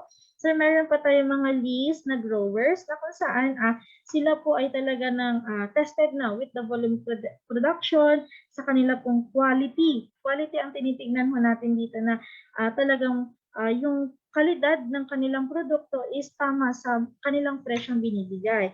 And the list, since tayo po ay Region 3, meron tayong tinatawag na Department of Agriculture, regional field offices. So meron ho tayong mga mushroom focal person na kung saan sila po yung may hawak ng list para po sa ating mga established mushroom enterprises. So we can communicate with them. Actually, I can give you the copy or the contact number po ni Department of Agriculture Region 3 para po magkaroon po tayo ng communication with them para makakuha po ng possible answer dun sa ating pong list ng grower na maaari pong tawagan, kontakin para makapag-avail or purchase tayo ng ating pong mga interest. Ayan po. Thank you po, Ms. Hazel. Okay. Hopefully, no, at makuha natin yung ating contact information para Gina tayo. Ray San Giorgio. Sabi niya, is it possible for to secure government financial support for mushroom farming? Also, where can we secure inoculum for cultivation? Ms. Hazel. So, ayan po. So, actually, yun nga po, sana banggit na natin kanina, pwede natin ma-secure yung mga oculum na tinatawag is karaniwan. Ito po yung mga binhi ng ating kabute. Alright, so to secure them, kailangan lang ho natin ma-place ito, mailagay po siya sa mga aseptic areas. So yung aseptic areas na tinatawag natin is as long as malinis yung ating pong paglalagyan, so we can declare designed na po siya as aseptic condition with the proper requirement na kailangan ni mushroom, like yung kanyang moisture content or the relative humidity around 80%. Ayan. So may dim light din po siya na yung kanyang dim light is nasa 25 to 30% na kung saan scattered siya. So ganun kadilim. So para ma-preserve natin yung ating pong mga ginagawa mga binhi or inoculums na tinatawag po. Ayan. So I hope na ayan po. Speaking of light, can you just reiterate it? May nagtanong kasi Miss Hazel, si Jomar Cabigon Jr. Does mushroom need light? Indirect lang po ba or total darkness? Tapos the same person asked, ano po yung level of air ventilation na kailangan? Kasi sabi niya, plano niya magpatayo ng growing house na walang walls, kundi Opo. net lang all around. Ayan. Opo, ayan. So, talaga nakakatuwa po yung mga interest natin sa pagpapatubuhan ng kabute. So, with that po, sa ating pong light po na kailanganin o yung liwanag niya, at least po 25 to 30% is scattered light. So, hindi po siya total darkness or hindi siya totally na madilim. So, kailangan niya rin po ng kaunting liwanag sa orientation para ma-develop po ng maayos ang kanya pong fruiting body. Sa ventilation requirement po natin, as long as na meron po tayong ventilation from the lower part ng ating house and upper part ng ating house para makapag-circulate ng maayos yung hangin, so yung circular motion ang hinahanap natin dito. Kasi karaniwan po sa ilalim ng gagaling ang malamig na hangin, sa taas po ine-eject ang mainit na hangin. So kailangan proper po yan. So with the proper exchange of air now, which is the oxygen and carbon dioxide, so talaga po tayong maganda siya na makapagpatubo po with the specific that po is we can as long as na meron po siyang entrance and exit ng hangin niya or exhaust fan, kung meron po, considered good na po yan sa kanya pong house. Ayan po. Sorry, nakamute. Okay. Jomar, hopefully ready ka na sa iyong mushroom farm. Arlene Del Mundo asks Miss Hazel, kung may variety of mushroom ba na pwede mong ika-recommend for cancer patients? Cancer patient. Alright, ayun po. So sa mga may cancer patient, lalong-lalo na po may mga karamdaman, yes po, recommended po to take, to culture, to propagate po si Ganoderma mushroom. And if kaya po ng ating mga resources, we can add the shiitake mushroom. Si shiitake po actually is not just the asbayan, okay, as edible na nakakain talaga, meron po siyang nutritional value and medicinal properties po. Kasi actually sa ibang bansa po, specifically Europe, kontinente ng Europe po, si shiitake po ang pinaka-isa sa mga holy na tinatawag nila na mystical food na talagang complete meal. Kasi may sustansya na siya kagaya ng ating mga red and white meats, meron na siyang sustansya na maihahalin tulad sa ating gulay at prutas, meron din po siyang tinatawag na medicinal properties. So more on, talagang ang kaya niya pong i-suppress ng mga diseases is mga bacterial, viruses, and fungal. Yes po, mga antiviral, antifungal, and antibacterial. Actually, si shiitake is isa sa mga tinitignan ho natin, and button mushroom na mga recommended, lalong-lalo na po ngayong pandemic dahil sa kanilang properties like sa mga nabanggit ho natin. So, more on mga microorganism talaga yung sinusuppress nila sa katawan natin. Ayan. Mukhang kailangan ko yan ngayon kasi feeling ko ang daming bacteria sa katawan ko ngayon. Meron tayong question from Harry King Avenido, Ms. Hazel.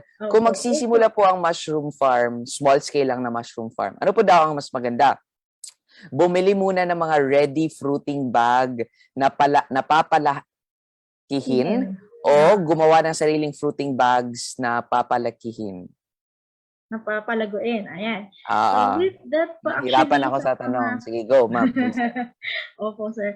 So with that, actually, lalong-lalo na kapag nag-start po tayo to know mushroom talaga, how to propagate them. So for the trial and error, better po na mag-purchase po muna tayo. Bakit po?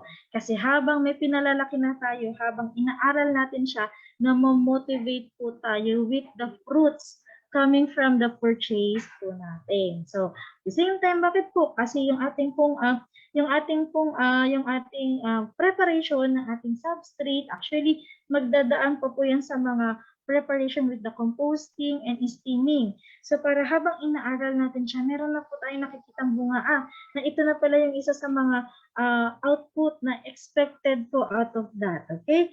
Actually, kung meron na rin tayong ready na substrate, Like for example, nasa probinsya tayo, may nakikita na po tayong mga klase ho ng agricultural substrate na fit, na pasok, or at the same time, maaaring gamitin po. So more on, we can utilize them. But pagka na-utilize mo natin sila, make sure ma-provide mo natin yung mga kakailanganin like the steam pasteurization, yung area for composting natin, yung ating kagamitan for preparation of the fruiting bags. Pero yun nga po, kung magsisimula pa lang ho tayo at wala pa ho tayong idea with that kung saan bibili, yung mga total capital area, kung saan paglalagyan, isa sa mga advices natin, especially po sa mga urban areas or urban dwellers, mas magandang mag-purchase po muna tayo para unti-unti natin pong kolektahin, likumin, tapos aralin natin yung mga kakailanganin ho natin before we start. Dahil po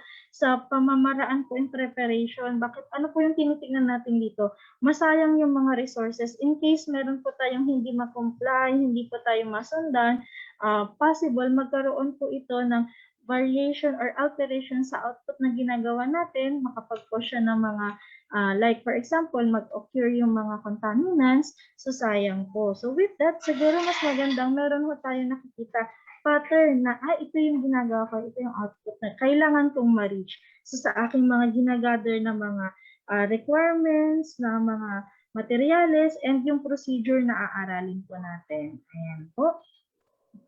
Alright, sobrang daming interest dito, no? Is it possible, sabi dito, Miss Hazel from Alfrancis Mendoza, na mag-put up sa loob ng house na parang small fish pond para daw ma-regulate yung temperature? If not po daw, ano po ang pwede na gawin in order to regulate a suitable temperature for the mushroom?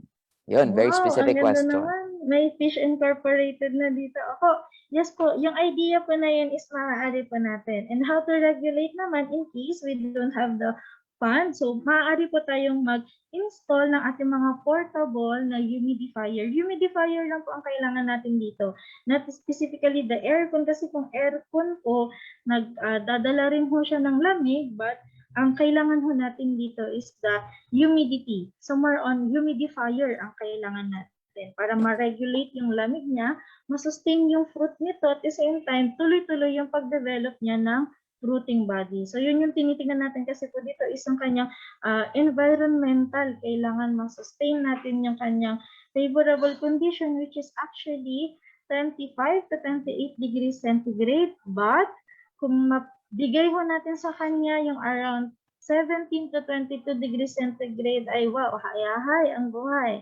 Mas marami po siyang maibibigay na fruit sa atin. Mas productive po. Ayan.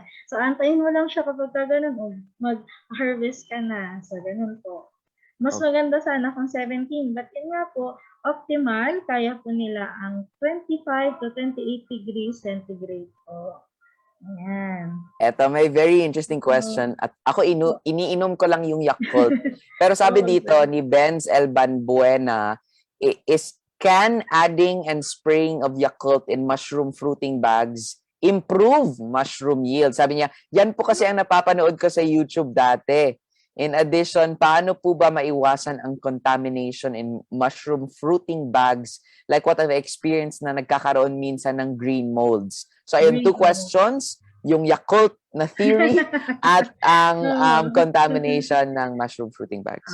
Ayan po, salamat sa nagtanong. And interesting yung yung idea na nakuha natin. Yes, actually, ang tinitignan natin with the Yakult po is yung kanyang content na meron po siyang calcium content. Okay? So, meron din po siyang mga live bacteria. Actually, yung mga good bacteria na tinatawag like tinatawag natin na rod shape, yung mga gram-positive, Lactobacillus paracea, if I'm not mistaken, Lactobacillus thermophilus, ayan pa. So, sila ay good sa ating katawan para magkaroon ng balance. Okay, so they are the good antigen sa katawan ng tao. But on mushroom, on the side, actually, yes, they are good, but more on tinitignan ho kasi natin dito is fungi. So, they are a fruit of fungi. So, more on, sila yung, maiko-consider natin sila na effective microorganism. So, ini-spray siya actually during the preparation ng ating pong substrate. But during fruiting po, water ang ating ideal. Water is the ideal best or the pinaka-tinitingnan natin dito kapag more on fruiting stage para maiwasan natin yung occurrence ng mga contaminants.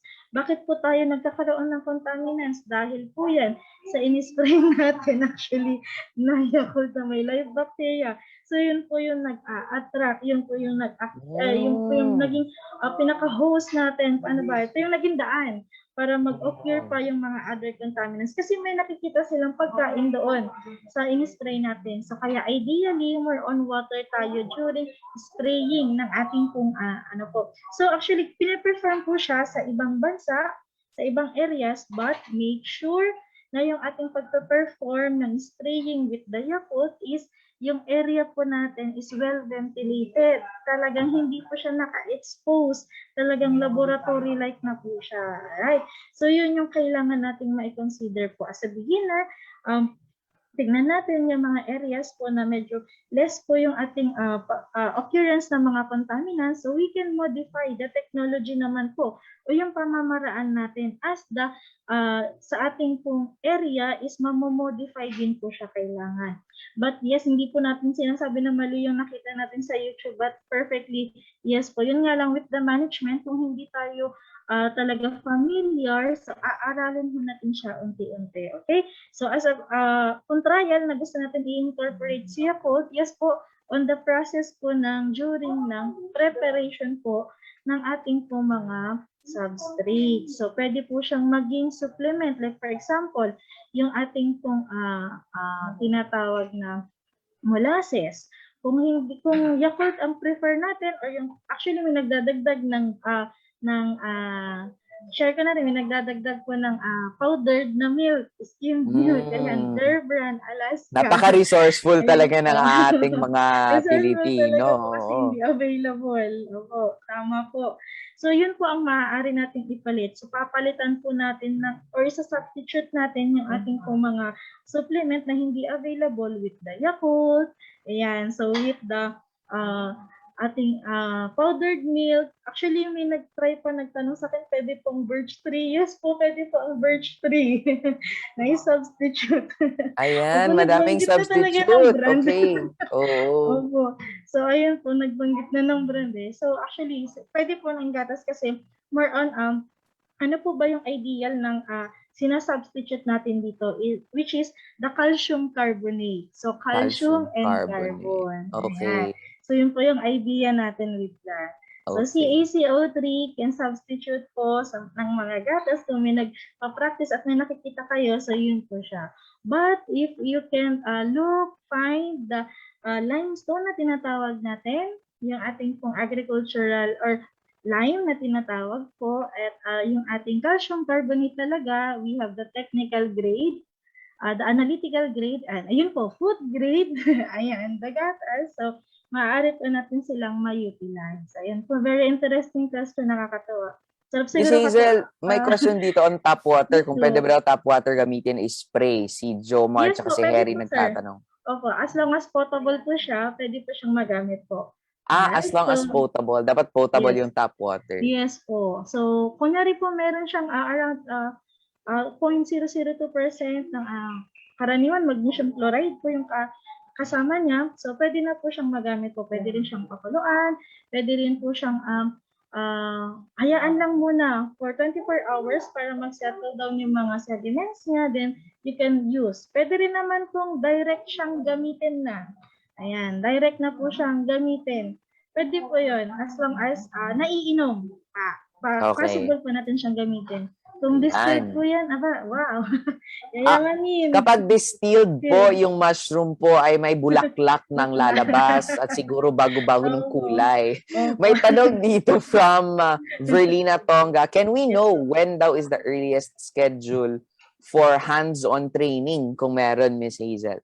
Opo, ayun po. Actually, we have an upcoming po this November. You can try natin po na baka makapasok pa ho tayo sa ating pong last session this year or this month. So we are looking forward din po by December kung tayo po ay mapayagan talagang mag-raise po tayo ng approval ng ating management. We can pursue one last session natin po by second week ng December. So you can communicate with us po para makapagpa-reserve po kayo ng slot or seat. So hands-on po yun. So from the lecture, then you can continue or you can pursue with the inoculation method and other preparations po natin. Ayan po. You can communicate with us po direct sa nakita niyo pong mga contact numbers kanina sa last slide presentation natin po. Ayan. So, Okay. communicate Meron pala tawag tayong po question. kayo. Sir. Meron pala tayong questions from Facebook. This is from Christine Cervantes. Ano daw ang dahilan na Ma'am, can you still accommodate a few more questions? Kasi ang dami Sure. talagang Sige po, sir. interested. Opo. Ano daw ang dahilan na magkakaroon ng uod ang mushroom? Specifically po daw sa oyster mushroom. Yes. Opo, ayan. Thank you. Actually, isa po talaga yan sa tinitingnan natin na problem ng mga existing grower natin, yung paglabas po ng maggots na tinatawag. So, bakit nagkakaroon ng maggots? Dahil po yung area natin, hindi po siya talagang nalinis po, hindi natin na bigyan ng attention. At the same time, yung preparation po ng substrate natin. The more na mas mainit, mas mataas yung nitrogen percent po, the more na mas na-incubate or na gumugulang yung mga na-lay na eggs from the adult insects na kung saan nagiging maggots po ito sa loob ng fruiting bag. So bakit po siya nagiging maggot sa loob ng fruiting bag? Dahil po masustansya na po yung bugs. Therefore, may pagkain po yung na-ilay na eggs. So kapag ka nag-mature po yung na-ilay na eggs, hayahay po siya, meron siyang pagkain sa loob ng bugs. So ano po yung prevention natin with that or ano yung control natin with that? Actually, kailangan na po natin siyang patayin or steam pasteurize po ulit siya para mamatay po yung mismo pong egg or maggots po sa loob ng bugs. At the same time, with the spraying method po kasi natin, so yung spraying method natin, the more na ito po ay sobrahan natin ng water, talaga po siya ay nalalagyan ng excess water. So yun po yung tumutulong sa maggots na mag-grow, maging active sa pagkain ng mga sustansya sa loob ng fruiting bags. And at the same time, yung temperature ng environment sa house. So nagmamatter po yun. So the more na mas maganda yung init sa loob ng house, so nai-incubate po sila. Ayan po. Okay. So, Jovi, upon done, we will be giving the presentation of Miss Yes, Hazel to our participants para din makita niyo. May tanong dito. Alam ko na nagpakita ka, Miss Hazel, ng mga hindi makakain ng mga mushroom kanina sa picture. Pero yun lang ay some. No, I'm sure yes, mas yes. dami pa. Meron bang super identifying feature of a mushroom na alam mo na ito ay pwedeng kainin at hindi pwedeng kainin? Kasi, you know, there's so many, is it called species of Opo. mushroom? So, paano mo, okay, ito, mamamatay ako nito. So, medyo palayo tayo. Opo. Actually, yes po, marami po. In part, actually, mention ko na lang kung ano yung family name nila. So, sa family name nila, ang mga identified talaga is the Coprinus family, mushroom family, and Amanita mushroom family. Marami po actually, basta as long as na yung mushroom o yung kabuti na ito po, within 24 hours na lulusaw. Pangalawa, mabilis po siya magtubig. Pangatlo po, mabaho. Mabaho yung kanyang amoy po. At pang-apat, kapag hindi po siya tumubo sa mga agricultural waste. Like for example, tumubo siya sa animal dung, animal manure, animal store. So talagang considered as poisonous na po siya. Talagang direct na hindi po siya nakakain. Ayan. Careful mga kapatid, ha? Maraming factor po siya actually, pero that is the common at yung mga talagang posible kasi may sinasabing pamanhiin, pero hindi siya pamanhiin. Meron siyang scientific explanation in which ito yung environment nila talaga. So, kailangan lang natin silang i-observe pa further para makita natin ano ba yung factor, bakit sila naging poisonous. So, basically po kasi naging poisonous sila dahil natural na poisonous na sila. Yung iba Mm-mm. naman po, non-edible mushroom dahil isa po silang medicinal, but on the crop or the way po ng pagkukultivate natin, kung hindi po talagang maayos yung cultivation natin, yung fruit na outcome po nito is talaga kung hindi natin siya maaaring pakinabangan. Yan. Kagaya po ng mga medicinal mushroom na tumubo po sa mga animal manure. So, mas mataas yung nitrogen content. So, the more na mas hindi natin sila pwedeng gamitin kasi nag-iba na po yung pinaka-content nito. Hindi niya na-develop ng maayos yung mga dapat niyang ma-develop para makasuppress siya ng mga diseases. So, ayun po. Thank you, Miss Hazel. And I Yes think po. we will wrap up now our Yes po. question and answer kasi napaka-fruitful at napakadaming naging engagements Opo. natin. Yes And po. for now, Miss Hazel, we would love to give our thanks and Wow, appreciation thank through you. our certificate of appreciation which we will present to you virtually. Sa mga hindi po natin nahabol na mga tanong, we will be compiling these questions and we'll be sending them over to Miss Hazel so that Yes po. when she can, in her most convenient time, she will Yes respond po. to these questions. I'm sure she already gave her contact details, and I hope Miss Opo. Hazel will also make time for these questions na napaka-interesting on mushroom farming. Opo. Alam mo, mushroom farming is a niche and to have so many interested participants on mushroom farming. It's really, really nice. We'd like to present to you our certificate of appreciation, and the citation Thank you so reads, much the po. Department of Environment and Natural Resources Environmental Management Bureau certificate of appreciation is presented to Ms. Hazel Pasis as guest speaker of this Cracking the Mushroom Farming Secret webinar given this 23rd of November 2021. This is signed by Ms. Karen Ann Pakpako, coordinator of EMB GAD and OIC of EEID EMB. And we also have Engineer Visminda Osorio, chairperson of EMB GAD and assistant director of EMB. Maraming salamat po, Ms. Thank you po. Hazel. And Salamat po sa lahat. yes, we are looking forward to hear back from you and learn more about the work that you do. Maraming salamat po. Thank you po. All right, so this signifies the end of our webinar. Maraming salamat for Ms. Hazel for sharing your thoughts and expertise, and of course ating participants here in the Zoom room and on our Facebook live stream. Alam nyo, Tuesday ngayon. You could have been chosen to be elsewhere, pero andito kayo with us, and napaka-big deal ito para sa amin. Make sure you fill out our evaluation form, which will be linked here and shared on our Zoom room. This link will be chatted again dito sa ating Zoom room, tsaka sa ating Facebook live stream. So make sure you fill that out to receive your certificate as well. So consider this, mga kapatid, kaibigan, kaibigan.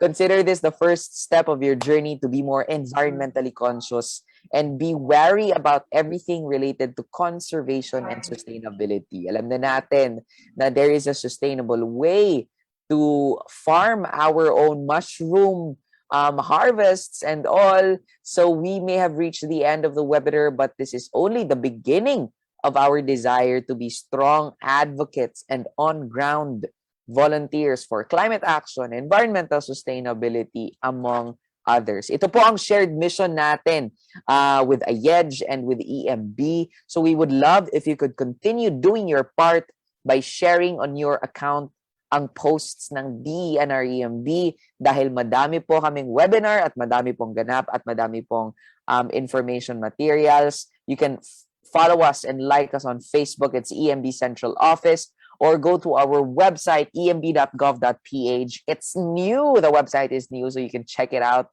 You can also send us an email through the email address that you see on the screen. Alam nyo, pagod ako physically, pero hindi ako mapapagod na sabihin to. Isa lang po ang ating planeta. We only have one planet. There is no planet B. Diba? We owe it to ourselves, our community, and to the generations that will come after us to give them a planet worth living in. At the end of the day, So much is at stake. Human lives are at stake, whose future is in the hands of people like you and I. Ako po si Val Vestil.